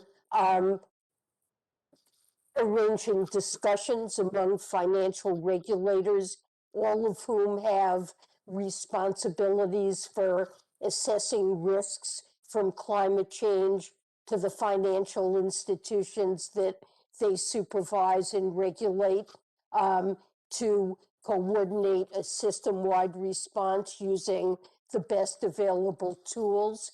I think FSOC can facilitate identification of data and information, including high-quality financial disclosures that are needed to understand climate risks, and make sure that climate risks are addressed fully in light of these assessments. I don't see FSOC as playing a role in telling financial institutions what kind of lending they can do, but information is important. Thank you. And if just reclaiming my time, I would just encourage Treasury to consider the role that shifting consumption away from fossil energy towards renewables, despite the market's continued demand for fossil, that the impact that could have on the economy as well, and systemic risk, as opposed to just looking at hypothetical climate scenarios. Broadband, Madam Secretary, the pandemic has been especially hard for rural families who don't have broadband connection in my home state of Kentucky. And I'm glad that the American Rescue Plan allows for necessary investments in broadband, but one of the ongoing problems we've had is that funding on broadband infrastructure often goes to areas that already have broadband, and the dollars never get to underserved areas like in my district. I was disappointed that this committee, in the markup of the American Rescue Plan, rejected my amendment to dedicate funds to rural areas for broadband. Will you commit Treasury to using its authority to see that in the American Rescue Plan, broadband is spent first and foremost in underserved rural areas? Well, we need to distribute the funds to states, localities, territories, and the like, based on the requirements that are in the ARP, and using the funds for broadband or water or sewer for the state and local funding is certainly a permitted use, but we're going to give flexibility to the recipients of these funds as to precisely how they deploy them consistent with the requirements of the Act. Thank you. And I look forward to working with you and Treasury on that. I appreciate that. I think we can work together on that. Final question. With the multi-trillion-dollar deficit spending bill just passed, the promise of an additional $3 trillion in spending by this administration on top of the $4 trillion in borrowing because of COVID last year, does the Treasury or the Fed or both of you intend to lengthen the maturity of government debt before interest rates rise? Treasury has been looking at this question and has no current plans to do that. The gentleman's time has expired. The gentleman from Illinois, Mr. Foster, is recognized for 5 minutes. Thank you, Madam Chair. Secretary Yellen, Chair Powell, I'd like to probe a little bit deeper on central bank digital currencies, and in particular, the need for a secure digital ID for participants. I believe that both of you are on the record as acknowledging that an anonymous, untraceable digital dollar is not a viable option for our country or the free world because its ability to be abused for money laundering, terrorism financing, ransomware, and so on. Is that principally correct? I don't think I am on the record for that, but I'll go on the record now for it. Secretary Yellen? Nor am I on the record, but I would agree that we need to be very careful about the use of a digital currency for illicit finance, and an anonymous currency makes that much harder to control. Yeah, well, I concur. I think it's sort of logically impossible, and so on the other hand, I believe that the Chinese approach to digital currencies that give the government immediate and unconditional access to all transaction information will be equally unacceptable to Americans and to most citizens of the free world. And therefore, a digital dollar will be crucially dependent on having an effective authentication component. That is a secure and legally traceable and maximally privacy-preserving way for participants to authenticate themselves as a unique, legally traceable individual, a secure digital ID. And it must be backed by a trusted court system and a clear legal regime to determine the conditions under which the participants might be unmasked. As a digital dollar, if it's to be used internationally, we're then going to need a digital ID system that operates internationally, at least among the free countries of the world. I'd like to thank you both for beginning engagement with authorities in other countries on central bank digital currencies. And I was wondering where you see this discussion going as far as a secure digital ID and a means of authentication across boundaries, across countries. Maybe I should let Chair Powell. I should let Chair Powell start with this because he's been more involved than I have. Thank you. So, yeah, I mean, where we are is we are engaged in a process of looking at all of the technical issues and design issues which interact with each other. And that's one of the most basic ones.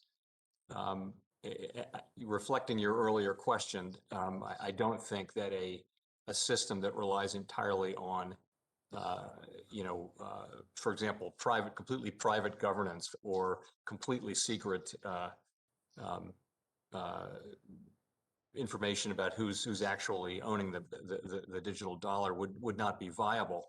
And the lack of privacy in the Chinese system is just not something we could do here. At the same time, so there's got to be a balance, and it does call for using the two-tiered system in some way, so that there's a wallet outside of the central bank, and transfers can take place there, and that there are appropriate protections. We're only beginning to think carefully about these things, and it's going to be a careful, detailed, and probably lengthy process of consideration. One that we're investing quite a bit in now, and that I expect will last some time. Yeah, Secretary Yellen, did you have any thoughts on this? Well, the issue of a secure digital ID is very much in your court, having to do with one of the things the coronavirus laid bare is the lack of simply a list of citizens of the U.S. and in our ability to rapidly distribute funds, particularly to the underbanked. A high quality and universal digital ID in the U.S. would have made that immeasurably easier, as well as everything from, vaccine certificates or you name it. And so this has been, it's an ongoing discussion on many fronts. And there are also specific proposals. I believe you've had letters urging both of you to look into this in more detail. And so I was just wondering what the state, just as simply as a means for citizens to receive payments, Fed accounts, each one of us has, already an account with the federal government, the IRS at least. And I was wondering how you saw this part of the conversation going. I think it's something that's worth exploring. I've not done so, but we would be glad to have further conversations with you about how something like this could work. There's certainly a problem, as you've mentioned. The gentleman's time has expired. The gentleman from Texas, Mr. Williams, recognized for 5 minutes. Thank you, Madam Chairman, and thank you, Madam Secretary and Chairman Powell, for being with us. The Biden administration tax plans are becoming clearer each day. And from what we've learned so far, the president was not really telling the truth when he told voters that anyone earning less than $400,000 would not have a penny raise in taxes. Now, this number has been reduced to anyone making $200,000 a year, and a significantly greater number of families can expect the government to take more of their hard-earned paychecks as Democrats can fund their progressive priorities. In addition to individual tax rates going up, the corporate tax rates also expected to be raised, and we will no longer have one of the most competitive tax rates in the world. This will stifle business investments, prevent employers from hiring more people, and reduce capital struggling businesses that will need to make the necessary changes to accommodate the new normal after COVID-19. So, Chairman Powell, can you talk about the correlation between business investment and productivity gains, and how increasing productivity benefits workers and the overall economy? Sure. I mean, really the way living standards rise over time is through increasing productivity, more output per hour. Without that, incomes can't sustainably rise. And that is significantly connected to investment in human capital, and also in advancing technology. Okay, thank you. At the beginning of 2020, Congress updated the Bank Secrecy Act and made some of the largest changes to our anti-money laundering laws in decades. When this legislation was signed into law, there were some concerns coming from the business community about the impact this will have on small businesses in the form of additional regulatory costs. As a small business person, I can tell you that's a burden that we do not look forward to. And as you start putting out guidance and implementing the law, I hope you will be mindful of this and do all you can to ensure businesses will not be stuck with significant new expense. So, Secretary Yellen, can you give us a status update on Treasury and Fenson's work in implementing the Anti-Money Laundering Act of 2020? Sorry. Yes. Timely and effective implementation of the Anti-Money Laundering Act of 2020 is the top priority at Fenson. Our efforts are well underway, and several of the provisions of the Act that involve Fenson looking at innovation, regulatory reform, and the like, we're actively engaged in. So this is something that's a high priority, and we're making progress on it. Okay, thank you. Chairman Powell, in the past, we have talked about the workforce participation rate and how we need to get people off the sidelines and contributing to our economy. In other words, just put them to work. In your testimony, you note that this figure is still notably lower than it was before the pandemic, and yet the COVID-19 bill recently extended the enhanced unemployment benefits until September. Now, I have consistently expressed my concerns about how this policy will be detrimental to our economic recovery and make it more lucrative to, frankly, live off these overly generous government programs than go out and find a job. So, Chairman Powell, given the enhanced unemployment benefits are now law, how should we be incentivizing people to get off the sidelines and back in the workforce and make a good living for their families? I think the most important thing is for people to get vaccinated so that we can get the economy fully reopened, so that those jobs can come back and people can feel safe doing them. Do you have an answer to that, Ms. Yellen? Well, I agree. I agree with that. Many people who are not working are not doing so because of safety considerations or because they have children out of school. And the studies that have been done about whether or not the additional payments discourage work show pretty clearly that they don't serve to do that. In addition, they will be expiring in the fall. Well, in my remaining time, we talked about increasing taxes earlier. I would just say, as a small business owner that employs hundreds of people in Texas, it's pretty simple. If you cut taxes, you increase jobs. If you raise taxes, you cost jobs. Any way you look at it. So I hope that everybody will understand that raising taxes to any business is not good for our economy. With that, I yield back my time, Madam Chairman. Thank you very much. I now call on Mr. Vargas from California for 5 minutes. Thank you very much, Madam Chair. I appreciate very much this hearing. I also congratulate in the strongest way Secretary Yellen. It's what an honor to have a woman now running Treasury. It's very, very exciting.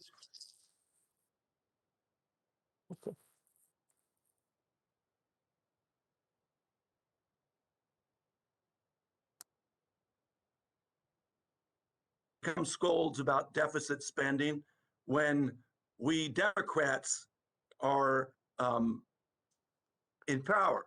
They don't seem to remember that when they are, especially their 1.9 trillion giveaway to the wealthiest American tax giveaway. It's probably even more now because the wealthy have made so much money during this pandemic.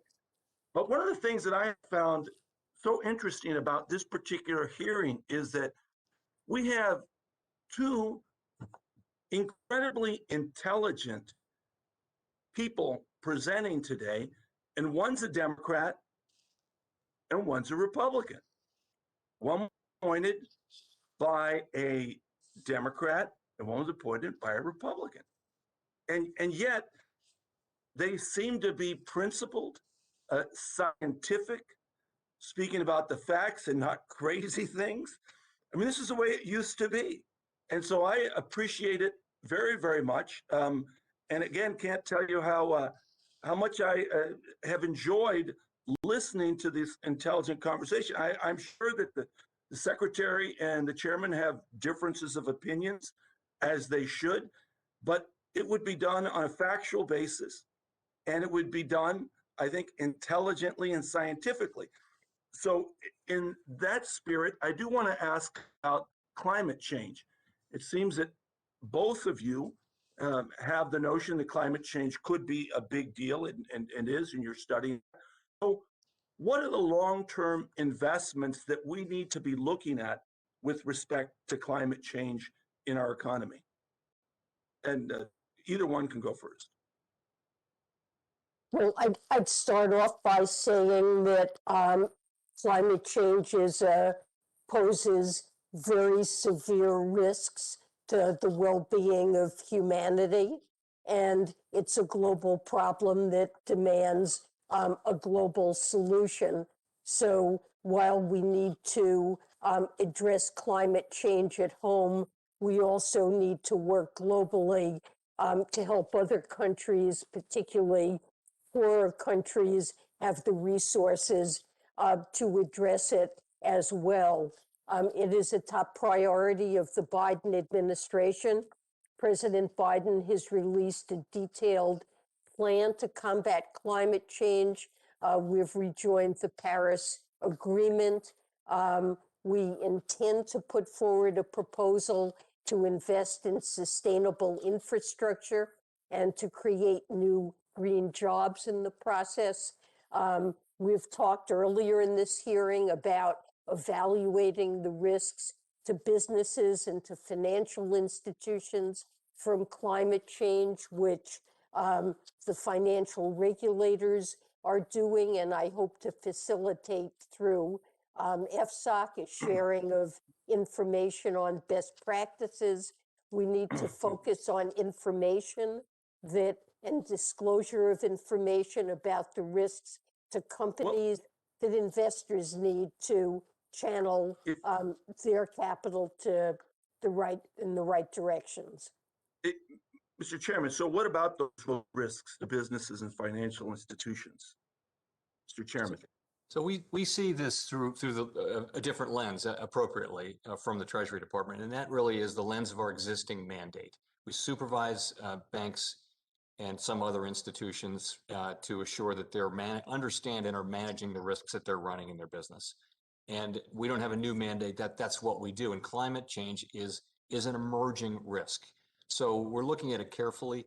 We actually are just in the very early stages of considering stress scenarios, and that's what others are doing too.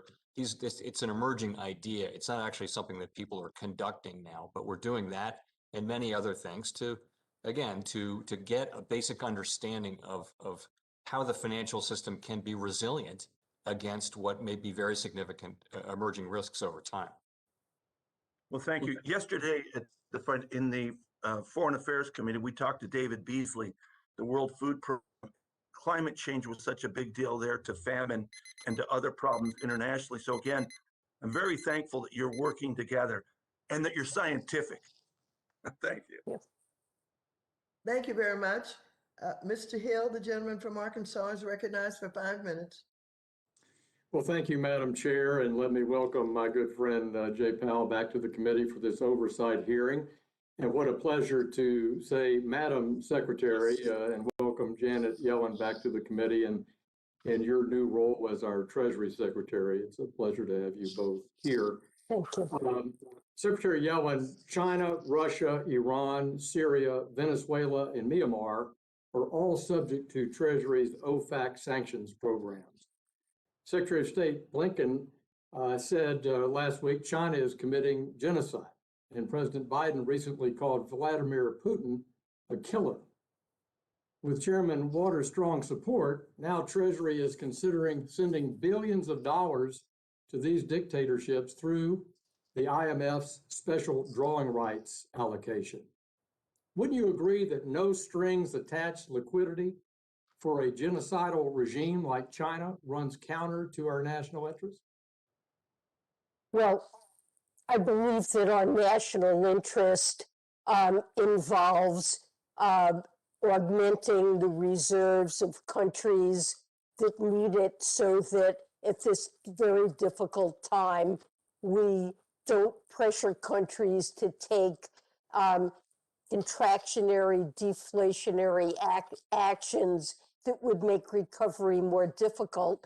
And it's especially important to channel resources to the world's poorest countries that are having a great deal of. Madam Secretary, I agree completely. And of course, David Malpass has made available $160 billion of concessional loans to the World Bank and the IMF, billions of dollars to those neediest countries through its facilities for some 80 countries. So I think we share that goal. But could you at least certify for us today that China won't receive billions of dollars in this no strings attached liquidity through the SDR allocation? Well, the funds are allocated in accordance with the quotas that each country has at the IMF in an unconditional way. And so China will be, if this allocation goes through, will receive resources. China is expected to use some of these resources, I believe, to, along with other countries, recycle their SDRs to some of the poorest countries through the Poverty Reduction and Growth Trust, and to provide relief to countries that have outstanding borrowing from China. So I think that China is likely to use SDR resources in ways that will be beneficial to Madam Secretary, around the world. Thank you for that. I hope that's the case. I'll believe it perhaps when I see it. I hope that's an important part of this discussion of limiting their access. Would you in turn also ensure that third world countries that have been penalized by non-transparent predatory lending from the One Belt, One Road process from China's largest creditor will not be paid with SDR allocations from those poor countries? Can you certify that for us today? We do want to make sure that SDR allocations are used to release poverty and address real needs, and we'll work with them and with China to ensure that they don't go to repaying loans from the Belt and Road Initiative. And China, turning to Russia, of course, as I noted, President Biden acknowledged last week that Vladimir Putin is a killer. Killers don't deserve a blank check from the IMF, do they? Well, as I said, an SDR allocation goes to members in accordance with their quotas in the IMF. Well, I've argued, and I hope you'll work with us, you're skirting Congress by limiting the SDR allocation to $650 billion that you've discussed with your G7 colleagues. But you're not taking the efforts I think are important for America's national security to limit this hard currency access going to some of the worst regimes in the world. Will you commit to work with Congress to that you mentioned? Thank you, Madam Chair, and I yield Time back. has expired. Mr. Gottheimer, the gentleman from New Jersey, is recognized for 5 minutes. Thank you, Madam Chairwoman, and thank you, Chairman Powell and Secretary Yellen for being here today. Secretary Yellen, if I can start with you, the SALT deduction cap jammed through Congress in 2017 tax hike bill raised taxes for majority of the families in my district. All 4 counties and the scores of middle-class families I represent had an average SALT claim above the $10,000 cap. For example, in Bergen County, the average taxpayer claimed $24,783 before the cap went into place, and the average property tax alone was $12,398 last year. These are my community's teachers and first responders and small business owners, young people trying to start a family. All groups were struggling, obviously, during the pandemic. It's high time we fought back against these moocher states that put this into place. My district has taken advantage of these folks enough. Our taxes need to be cut, not raised, as we recover from COVID-19, and removing the SALT cap has broad bipartisan support. Will the administration support eliminating the SALT cap and fully reinstating the deduction, ending this misguided policy of double taxation on my constituents? Well, I do think that the SALT cap is a feature of TCJA that resulted in very disparate treatment. There are a lot of options that have been presented, and I would work with you to try to ensure that the inequities that this caused are remedied in a fair and responsible way. As you mentioned, there's a bipartisan proposal to repeal the cap. President Biden discussed a proposal that would cap itemized deductions at 28%. The caps could be increased. So I think we need to study just what impact it's had and look forward to working with you to find a fair way to address it. Thank you, Madam Secretary, and I really look forward to working with you too on that. If I just one other item, given the number of rural locations throughout the country, including in my district, that still don't have true broadband connectivity, I believe the Treasury should make sure any American Rescue Plan Act broadband infrastructure dollars are targeted to truly underserved areas, right, to avoid overbuilding. For example, according to a recent survey by the census, only 69% of residents in White Township in my district had broadband connectivity. So even in northern New Jersey, there's lots of places that don't have connectivity or very limited connectivity. I was wondering, based on the legislation that was just signed into law, will you commit Treasury to using the authority Congress gave it to see that broadband funding is spent first and foremost on underserved areas and avoid overbuilding? I'm not sure that we have the ability under the law to impose that kind of restriction, but I will look at it. And I'd also mention that the ARP contains a coronavirus capital projects fund. It's $10 billion that can also be used to fund broadband infrastructure. So there's quite a bit of money in the ARP for infrastructure, and I will look at what can be done.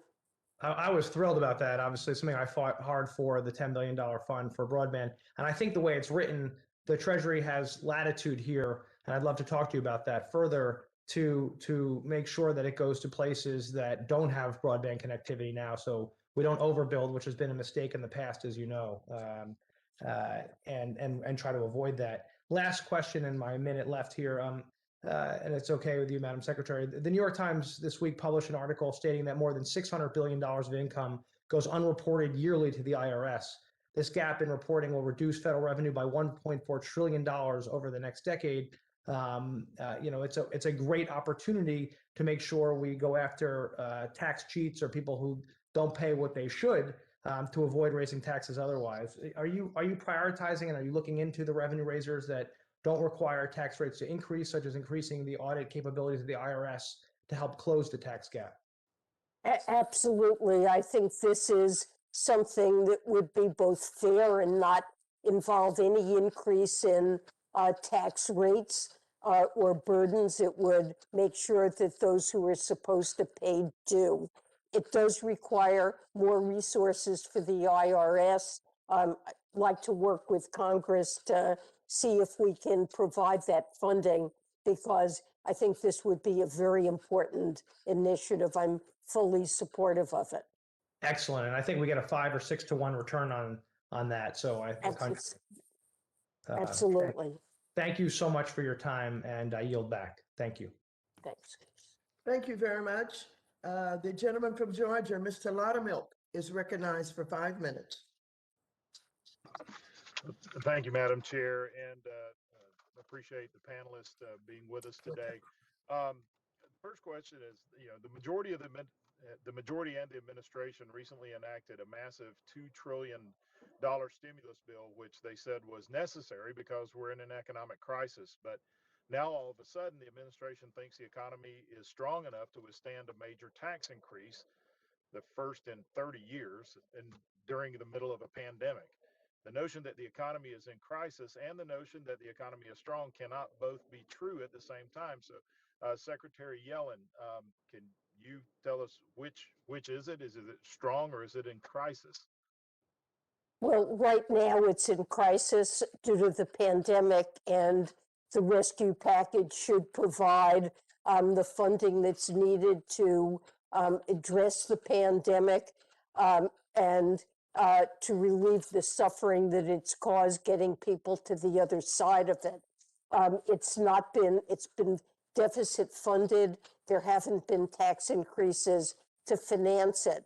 But once the economy is strong again, we're beyond the pandemic, President Biden is likely to propose that we engage in long-term plans to address longstanding investment shortfalls in our economy, in infrastructure and investments to address climate risk, investments in people, investments in R&D and manufacturing, and these will make our economy more productive, raise wages, create good jobs. It is necessary to pay for them. This would be spending over a 10-year horizon and would require some additional funding. He's been clear about the tax proposals that he would consider. One of those would be an increase in the corporate income tax rate back to 28%, coupled with reform of the GILTI to reduce the incentives of American companies to move their activities abroad to offshore activities. And we're actively engaged in OECD negotiations that would make it possible to do that without negatively impacting the competitive positions of American businesses. We've had a global race to the bottom in corporate taxation, and we hope to put an end to that. And in that context, to collect more than the 1% of GDP corporate tax revenue that we now collect, which is very low and among the lowest of developed countries. Well, Madam Secretary, that was a lot of explanation there, but it sounds like all of that is preferenced or is on the idea that the economy has been in crisis, and I and several others beg to differ on that case, even during the pandemic. But economists and even Chairman Powell were projecting up to 6% growth in 2021 before the bill was even signed into law. And the economists also believe the package is 6.5 times larger than it needs to be. And I agree with the former Democratic Treasury Secretary, Larry Summers, who said the reconciliation package is the most irresponsible economic policy in 40 years. So I don't think you can say it's in crisis and that our economy is strong. It's kind of speaking out of both sides of our mouth here. And Secretary Yellen, We've lost 9.5 million jobs. We have an unemployment rate that, if you add in people who have dropped out of the labor force because of the pandemic, is running at probably over 9%. So We have a huge problem of joblessness in our Well, I economy. understand that, but reclaiming my time here, there are many states that are actually seeing more revenue, tax revenue this year than they did, or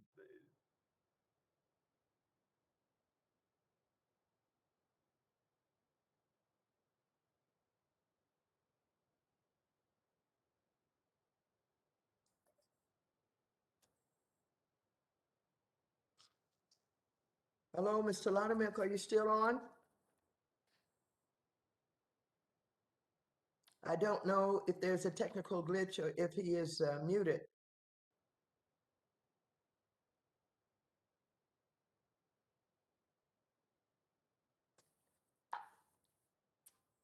Mr. Laudermilk, can you hear me?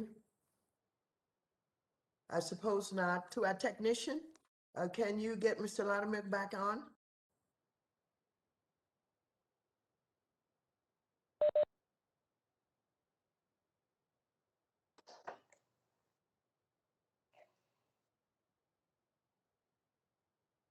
I see that his mouth is moving, but we can't hear him.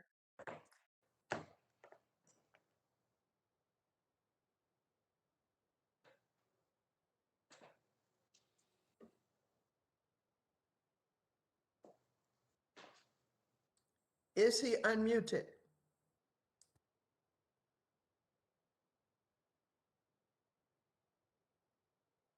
Probably internet.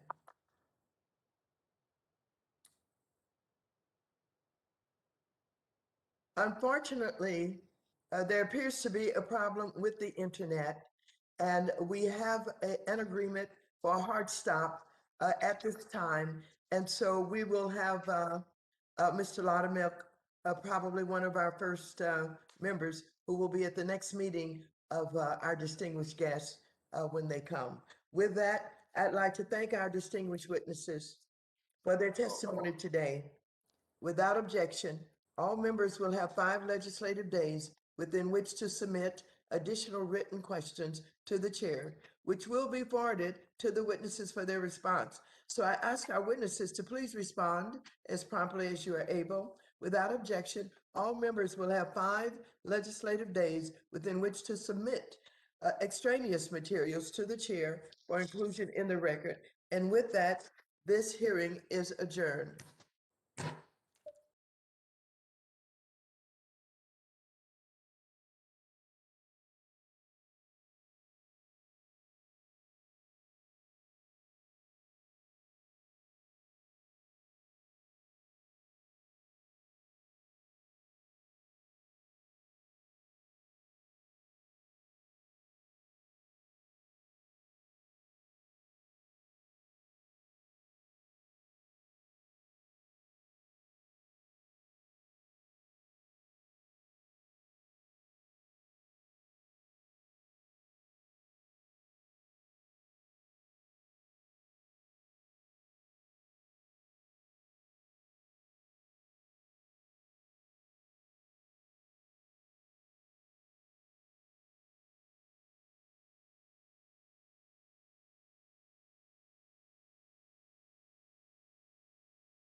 The task force will now come to order. Without objections, the chair is authorized to declare a recess at any time. And without objection, members of the full committee who are not necessarily full members of this task force are already authorized to participate in today's hearing. Members are reminded, as Lisa said, to keep their video on, video function on at all times, even when they are not being recognized by the chair. Members are also reminded that they are responsible for muting and unmuting themselves and to mute themselves after they are finished speaking. That would be helpful. Consistent with the regulations accompanying House Resolution 965, staff will only mute members and witnesses as appropriate when not recognized and for the purpose of preventing inadvertent background noise. Members are reminded that all House rules relating to order and decorum apply to this remote hearing. This hearing is entitled Inclusive Banking During a Pandemic, Using Fed Accounts and Digital Tools to Improve Delivery of Stimulus Payments. I now recognize myself for 4 minutes to give an opening statement. Over the past several months, the coronavirus has spread devastation across our country. It has killed more than 110,000 Americans. It has robbed millions more of their jobs, and it has left Americans wondering how they will pay for even the most basic necessities, such as rent and food. In response to this crisis, Congress passed the CARES Act. Among its many provisions, we included economic impact payments, $1,200 for every adult making less than $75,000 a year, with $500 per dependent and child. That was all with the intent to provide immediate relief to those most likely in need of it. Excuse me. The CARES Act was passed into law on March 27th. Today is June 11th. 76 days later, some Americans are still waiting on their so-called immediate relief. Many of those people who needed the help the most were the last to receive it. Though the IRS and Treasury acted quickly to distribute payments to Americans, they quickly ran into problems. Some of those problems were foreseeable. They exist due to long-standing inequities and deficiencies in our banking system. We in this committee and the task force have spent considerable time in this recent session searching for ways to improve financial inclusion. But the simple truth is that millions of Americans still lack access to the traditional banking system. The FDIC has said that nearly 8.5 million households don't have a bank account, often because bank accounts are too expensive. Americans without bank accounts receive their economic impact payments much later than those with bank accounts and direct deposit. And to make matters worse, many of those without bank accounts have had to pay check cashing fees, exorbitant fees, once they did receive their checks. For families struggling to make ends meet, not having access to bank accounts is difficult enough in normal times. In times like these, it can be the difference between a fridge full of groceries and going to bed hungry. With all of our resources in this country, no family should have to experience hunger simply because they don't have a bank account. So today we'll hear testimony on ways to improve the delivery of direct benefit payments to Americans. Fed accounts, consumer accounts at the Federal Reserve, have the potential to provide free access to bank accounts for the millions of Americans currently without, giving them immediate access to federal benefits. Further, we'll explore the ways in which new technology that many of us now use every day, such as the digital wallets on our phones, can improve inclusion and efficiency in programs like this. This conversation is timely and necessary. The House passed another set of economic impact payments in the HEROES Act to continue providing this important relief to Americans. We must learn from the immediate past and the mistakes we have recently made to ensure that every American gets the access they need and deserve. And I look forward to today's discussion. I would now like to recognize the ranking member, my friend from Minnesota, Mr. Emmer, for 4 minutes to give his opening statement. Thank you.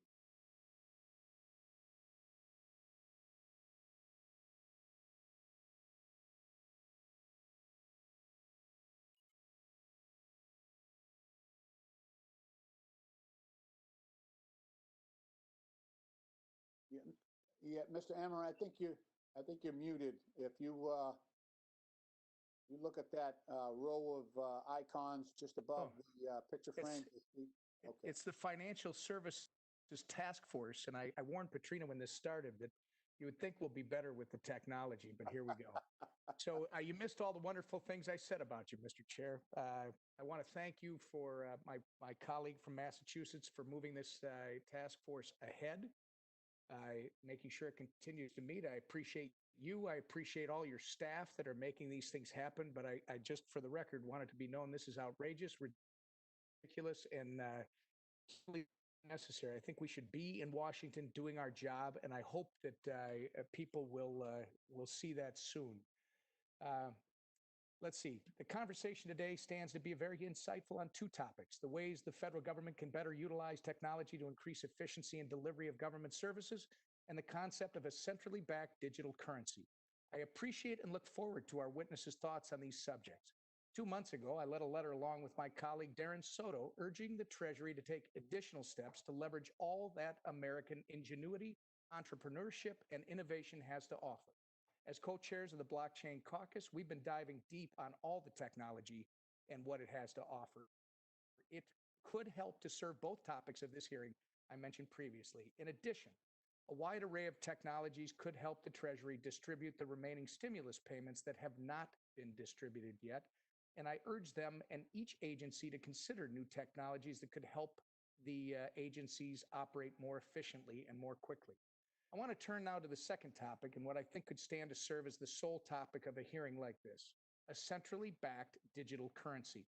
Representative Hill, who now serves as ranking member of the Subcommittee on National Security, International Development, and Monetary Policy, highlighted this topic many months ago to the Federal Reserve and did it in a bipartisan fashion. Since then, I've heard that the Fed has been working to research and develop the concept, a process which I emphatically support, but unfortunately have not received the level of public consideration and transparency that I think is fundamentally necessary for such a pursuit. The dollar is changing, and Americans deserve a full accounting of the work being done and the considerations they will have to make in ensuring their leaders continue to guarantee their freedom and their methods of exchange. In fact, cash is a public payments infrastructure available to all citizens without any need for permission. Currently, cash works solely by the bearer of the instrument. As the economy moves increasingly online, the use of cash will diminish. To engage in electronic commerce, citizens need an intermediary in most cases, including many cryptocurrencies. To be a truly permissionless digital cash, however, a digital dollar must have the same attributes as physical cash.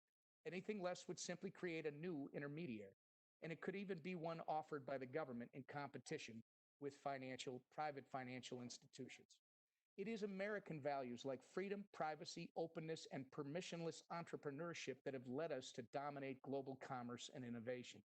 We should have the courage of our convictions to build these values into a digital dollar and not to emulate systems like China's new digital yuan, which is closed, centralized, surveilled, and permissioned so that access can be denied and payments blocked by those in power. Electronic cash will be as susceptible to illicit use just as the dollar is today. The same rules apply to physical cash that should apply to a digital dollar. While this may not go far enough for some, the only way to go farther would be to create a permissioned, closed, and surveilled system like China's. I hope the conversation surrounding a digital dollar today takes into account these essential freedoms that Americans may often today take for granted, but must also ensure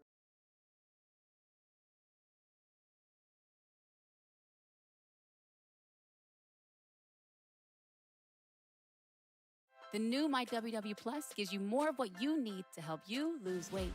More simplicity with the What's in Your Fridge recipe feature. And more motivation with on-demand workout classes. The new MyWW Plus. Check out today's limited time offer.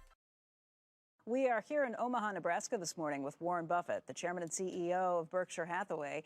He's just released his 55th annual shareholder letter to the shareholders over this weekend. And this is actually the 13th year that we are now in Omaha talking to him after that letter. This is a show that we call Ask Warren, so that people can write in their own questions to Mr. Buffett after they've read that shareholder's letter. But obviously this morning, given the news, there are a lot of other questions that people have concerning the stock market. Let's jump right into it with Mr. Buffett, who is here with us right now. And Warren, thank you for being here today. It's good to see you. Thanks for having me. I want to talk about the letter. Obviously, one of the things that you touch on in the letter is when people should be buying stocks. We're going to dig into a lot of it, but when you're looking at the futures down about 818 points this morning, I think probably the first thing viewers want to hear from you are your thoughts on what's happening with the coronavirus, if this is a reason to panic, and if you are worried about this. Well, I don't know I have any special thoughts beyond the news on the coronavirus. The very first day I bought stocks was March 12th, 1942. And the stocks were down about 2% that day, as it turned out. Unfortunately, I bought in the morning, so when I came home in the evening and my dad told me the execution price, it was down 2%. But if you're buying a business, and that's what stocks are, businesses. In fact, people will be better off if they say, I bought a business today, not a stock today, because that gives you a different perspective on it. Then presumably, if you buy a farm, if you buy an apartment house, if you buy a business, you're going to own it for 10 or 20 or 30 years. And the real question is has the 10-year or 20-year outlook for American businesses changed in the last 24 hours or 48 hours? And you'll notice many of the businesses we own, partially own, American Express, we've owned it for 20 years, Coca-Cola, we've owned it for 40 years. Those are businesses. And you don't buy or sell your business based on today's headlines. And if it gives you a chance to buy something that you like and you can buy it even cheaper, then it's your good luck, basically. Although there are a lot of people who look at the market and they say, look, I want to buy, but I don't want to buy when the market's sitting at new highs, when it's been hitting new records every day. Maybe it's off 800 points this morning, but maybe there's more of a decline to come because the effect of the coronavirus is going to be an impact on the global economy. IMF said that over the weekend. You are going to see weakness as not only China, but other countries try and address this. You're right, it may not change things over the 5 or 10 year span of things, but if I think that I can buy something for potentially 10% cheaper, maybe more than that if I wait a week or a month, maybe that's what I'm sitting around. Well, if you think that, then you're going to get fabulously rich if you're right. All you have to do is just keep buying at 10-day intervals and keep taking your 10-day prediction. If I knew what the market was going to do, obviously, but you don't. I don't think anybody knows what the market's going to do. I think you do know whether you're making an intelligent purchase at a given price. Everybody, when they buy a stock, if you're going to buy, say, General Motors that has 1,400,000,000 shares out, you should be able to take a yellow pad like you have there, and on one page say, let's say it's selling for 30. It isn't selling that low, but that'd be 42 billion. You should say, I am buying the General Motors company for $42 billion because, and you should get it on a piece of paper. And then if you want to have a separate piece of paper, it says, I think I know what the stock market's going to do, so I know whether it'll be higher or lower in it. But you don't.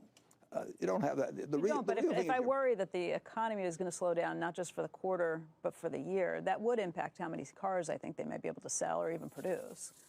I'll guarantee you cars are going to slow down someday.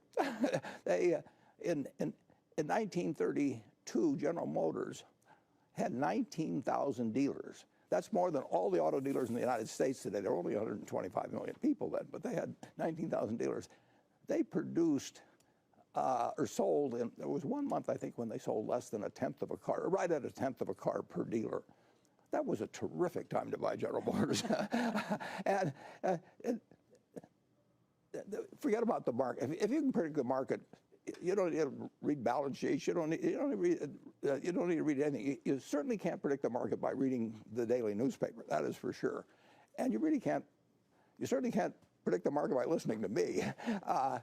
But you're buying businesses. And if you had planned to buy a local service station yesterday and it was closing day, I don't think you'd tear your hair out or anything like that. You'd have already looked at where it was located and the contract that it had with the suppliers and made a decision on competition.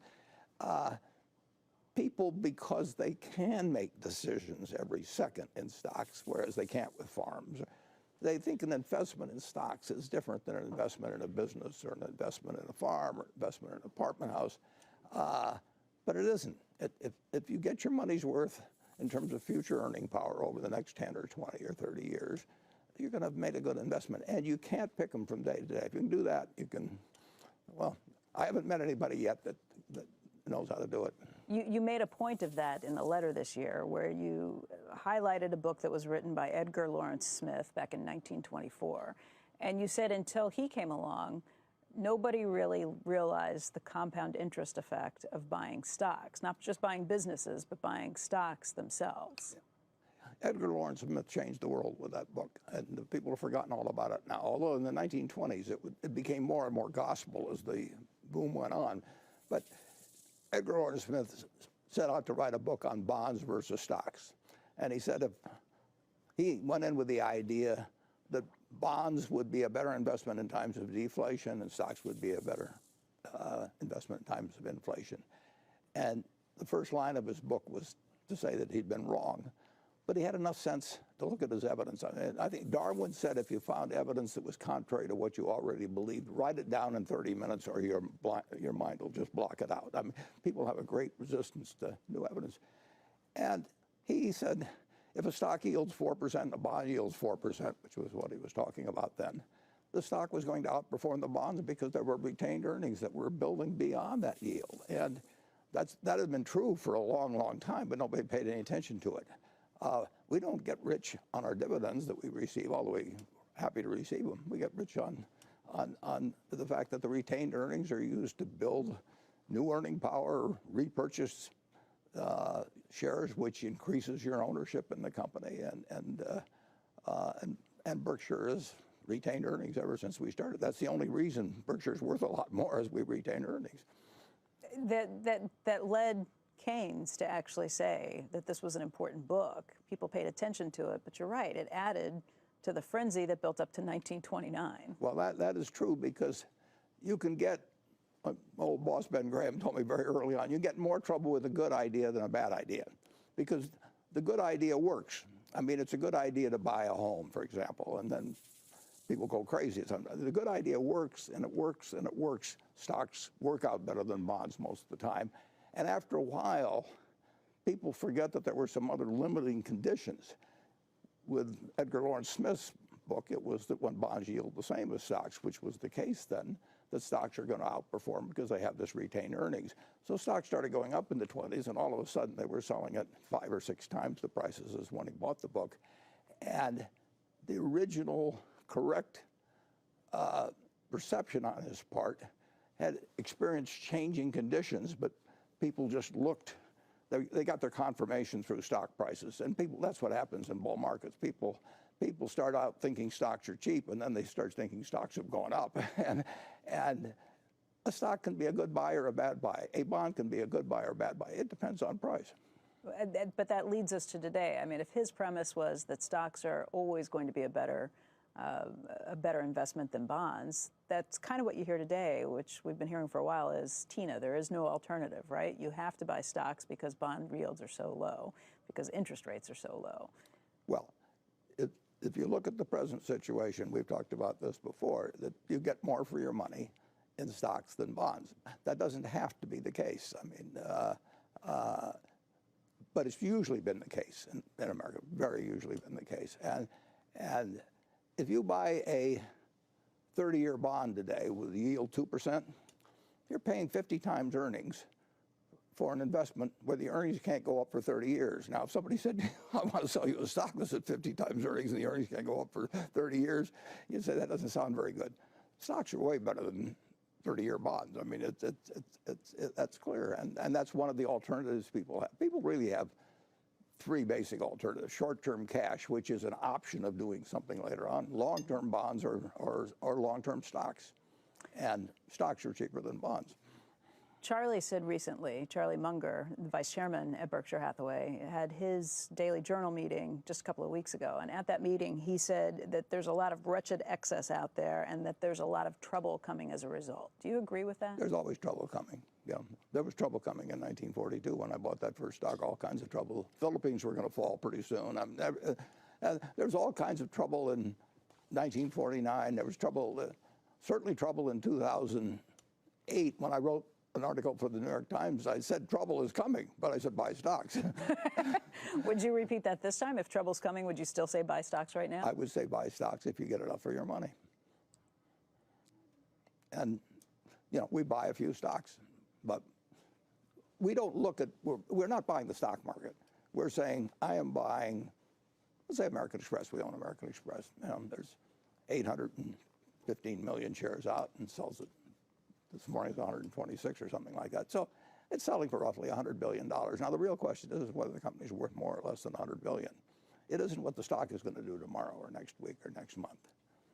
You said just a few minutes ago when we asked you on Worldwide Exchange, right now Berkshire Hathaway is a net buyer of stocks. You are in a net buying position? We've been a net buyer of stocks, or I've actually been a personal net buyer of stocks ever since I was 11, every year. There's been 15 American presidents in my lifetime, more than a third. I've lived under a third of the life. I didn't buy stocks under Hoover. I was only about 6 months old then. But there have been 7 Republicans after that and 7 Democrats. I bought stocks under every one of them. Now, I haven't bought stocks every day. There have been a few times I thought stocks were really quite high. And I've even written an article once or twice, but that's very seldom. But you wrapped up your partnership at one point. I wrapped up my partnership once. Because you thought it was too expensive. Yeah. Okay. But this is not a time like that? We own $240 billion worth of stocks. Now, we look at that as $240 billion worth of businesses that we own parts of. But I love owning those businesses. You've also got more than $125 billion in cash sitting around. Yeah, well, we'd like to buy more businesses. We are here, Warren, with you at Berkshire Hathaway's headquarters building. This is upstairs in the room that's called the Cloud Room. And this is a room where you often take students to kind of talk to them about questions they have when they come to visit you. You also do some other things up here, too, other presentations. Yeah, I had students here for dozens of years. And for many years, 40 schools would come in. They'd come in groups of 8. At 5 days, I'd spend a year. And they come from all over the world. We had them from Peru. We had them from China. We had them from Israel. And we had a good time always. I've given it up now, but I started teaching when I was 21, and when I got to about 88, I thought, I'll take a rest. Well, there are a lot of questions that are coming in from viewers that have been hitting here today. They're waking up this morning looking at the stock market indicated down by almost 800 points for the Dow. We're actually off our worst levels of the morning, which is something to say when you're still looking at the Dow down by about 786 points. But people have a lot of questions about the economy. They're wondering what's happening right now, particularly with the coronavirus out there. You have a lot of economic data at your fingertips because not only are the many businesses that Berkshire owns, but the businesses you own pieces in. What are you seeing right now around the globe? Well, it affects various businesses. I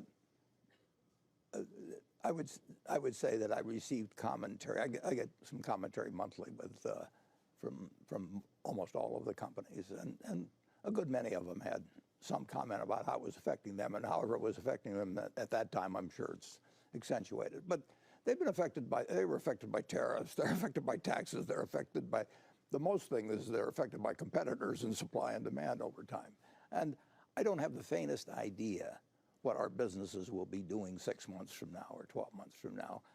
I do think that not only our businesses, but American business generally will be doing fabulously better 30 years from now or 20 years from now. And the long term is very, in my view, is very easy to predict in a general way, but in an important way.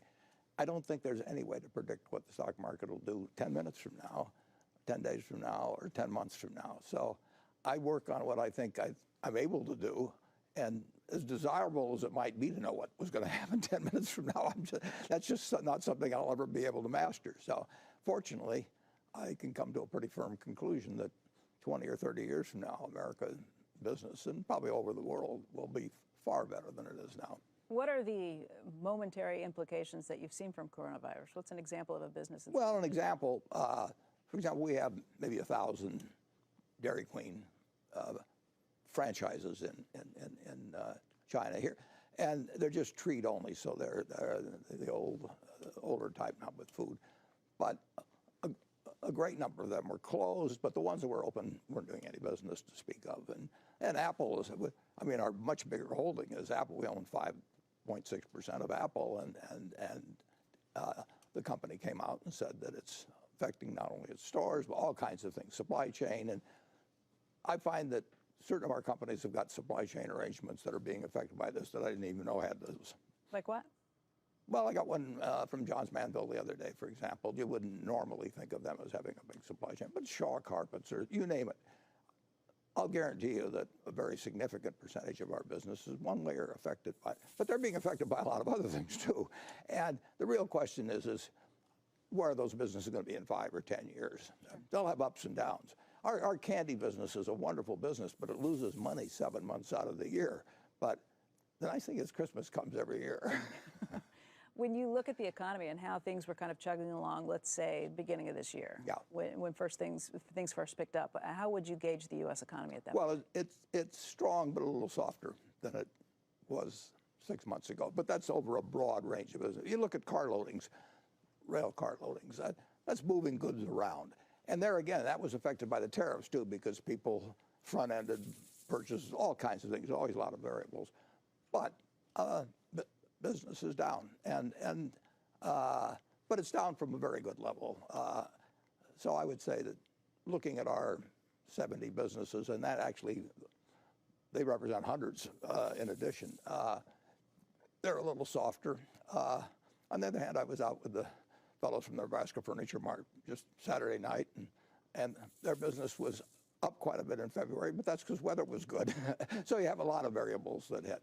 Why do you think business was down, let's say, the last 6 months? Is it a decline in confidence, or is it coming off of levels where there was unusual activity ahead of that? Well, it isn't really down. It's just it leveled off and a little softer maybe now. But, well, tariffs, the tariff situation was a big question mark for all kinds of companies, and still is to some degree. But that was front and center for a while. Now coronavirus is front and center. Something else will be front and center 6 months from now, and a year from now, and 2 years from now. The real question is where are these businesses going to be 5 and 10 and 20 years from now? Some of them will do sensationally, some of them will disappear, and overall, I think America will do very well. It has since 1776. But you still watch things like rail car loadings very closely. I watch everything, but I don't do it to make specific investment decisions. But I enjoy. I mean, I want to know what's going on, but I also don't think that I can make money by predicting what's going to go on next week or next month. I do think I can make money by predicting what's going to happen in 10 years. All right, well, tell us more about what's going on, just since you like knowing about those things. Well, as I say, the certain businesses depend on weather to quite an extent in retail, for example, in given months. But the big trends you see are going on. I mean, in terms of the movement to online commerce, and I mean, the big stuff keeps moving. But we've got a big investment in the airline business, and I just heard, even more flights are canceled and all that. But flights are canceled for weather. It so happens in this case they're going to be canceled for longer because of coronavirus. But if you own airlines for 10 or 20 years, you're going to have some ups and downs in current business, and some of them will be weather related, and they can be all kinds of things. The real question is, how many passengers are they going to be carrying 10 years from now and 15 years from now, and what will margins be, and what will the competitive position be? But I still look at the figures all the time. I'll admit that. You mentioned the airlines, and you own stakes in all of the major airlines, but none as much as Delta. I think you own north of 11% of Delta at this point? Well, we own our largest position is in Delta. 3 of the 4 positions are mine. 1 of the positions is one of the other fellows of the 4 positions. But we own a very roughly close to 10% of the 4 largest airlines. There's been a lot of speculation. In fact, some of the questions that came in over this weekend were questions about those airlines, wondering if you would buy any of them outright. Have you considered buying any of those companies outright? It'd be very unlikely we would do that. I'm not saying it's impossible, but it's complicated. Why? Well, for one thing, they're regulated, and there's an interplay. I'll just give you an example, not that we'd be doing, but with Delta, we own 18% of American Express, and American Express is a bank holding company, and bank holding companies have limits as to what they can do, and we're a passive holder of a bank holding company with American Express. But then if we owned an airline that was tied up with them, they'd have lots of arrangements. There's a lot of complications because it's a regulated industry. Anytime you get in a regulated industry, you have more complications in transactions. So is it fair to say you like these stocks and you would own more if it wasn't complicated? Well, if to go beyond 15% in any company, we would have to go in on Hart-Scott-Rodino. I mean, there's a lot of rules as you increase your ownership. Obviously, almost anything we own, we'd like to own more of. Are you buying more of any of those stakes right now? Apple right. shares? I get pretty close-mouthed when it comes to what we're buying. You thought about that for a second. I feel my jaws lock up. But fair to say, it's fair to say that anything that we own, we like. There's very few stocks that we own, and I look at them as part ownerships in businesses. There's very few that are selling at some price where I would sell them a little higher. all right, well, let me ask a question that came from Tony Dickinson. He said, in the fourth quarter, Berkshire sold 55 million shares of Wells Fargo. Should shareholders view this as a lack of confidence in the new CEO turnaround plan? And what is Warren's future outlook for Wells Fargo? Well, I won't give him any advice specifically on Wells Fargo, but it's absolutely true that we've sold down our position. Some of it was sold down to avoid being over 10%, because then you do have some filings with the Fed and so on. But They've sold well more than that. Yeah, we've sold well more than that. I think 8.4% was the last. Yeah, that sounds right. And no, we sold Wells Fargo in the fourth quarter, and we sold it earlier. Can I ask why? Only because I did get a number of questions. Yeah, well, I can understand it, but we just don't want to give any advice on what we're doing, because I could change what I'm doing tomorrow. We talk about everything except we don't give stock advice. Okay. I'll try one more from Tony Dickinson, just because I think I got 15 or 20 different questions on this. Berkshire owns $32.58 billion of Bank of America and $17.39 billion of Wells Fargo. One position's been increasing while the other's been decreasing. Does Warren like Bank of America twice as much as Wells Fargo? And how should shareholders view the holdings? Yeah, well, I think they've seen that we've bought Bank of America and we've sold some Wells Fargo. All right, let me ask you a broader question that comes in just on interest rates and the impact that might have as well. Varun Jain writes in on Facebook, hi, I'm a huge fan and a student of Mr. Buffett. Please ask him, what impact does the zero interest rate environment across places like Japan and Europe have on their banks, whether the business is still good? And does the prolonged low interest rate regime in the United States hurt the prospects of American banks like JP Morgan, et cetera? And in such circumstances, do Indian banks, which have high return on equity, look attractive to Mr. Buffett? Yeah, well, I can't comment on that. But generally speaking, there are a lot of other variables too. But the banks are going to make more money if there are higher rates with a steeper curve. The curve is more important. In other words, the 10-year versus short-term rates may make more difference in the absolute level. But American banks have made very good money with very low interest rates. Around the world, if you look in the UK or Europe or Japan, even lower rates have made it pretty tough for banks. The returns on equity are not as high, and they have to use more leverage to even get the same returns, and I don't like that as well. If you are talking about the curve that we're looking at this morning, the 5-year, 2-year is inverted. 2-year 10 is not right now, but the 10-year is below 1.4% this morning. And think of it, the 10-year at 1.4%, that means you're paying 70 times earnings for something that can't increase its earnings for 10 years. Okay, now, if somebody came to you with a stock and said, this is a terrific stock, it sells at 70 times earnings, the earnings can't go up for 10 years. You'd say, well, explain that to me again. Right. But no, we've never seen a situation like this in the world, literally. I mean, you can go back and read Keynes, and you can read Adam Smith, and you can read, all the great ones. And they don't talk about negative interest rate. It never crossed their mind. With supply and demand, all these marginal costs. But brilliant economists never really anticipated that you would have negative. You've got 13 trillion or something like that worldwide at negative interest rates, and we don't know what that means. We've got a lot of people who can speculate what it means, but 10 years from now or 15 years from now, we'll look back and say, well, it's obvious what would happen under that, and we'll see it. But it is not a normal situation, and well, interest rates are the basis of all value. I mean, you know, if you knew interest rates were going to be zero for 100 years, you would think 1% was a great rate of return. But you also would know if you bought something that was yielding 1%, or that was what it paid, and rates went to 8%, you'd lose practically all your capital. So it's an enormous factor, and we don't know the answer. Central banks don't know the answer. All we know is that it's been useful in stimulating things, and particularly asset prices, now for 10 years. And what we thought was temporary in 2008 and 9 in the way of monetary policy to stimulate, we've just put our foot on the gas even further. The whole world has.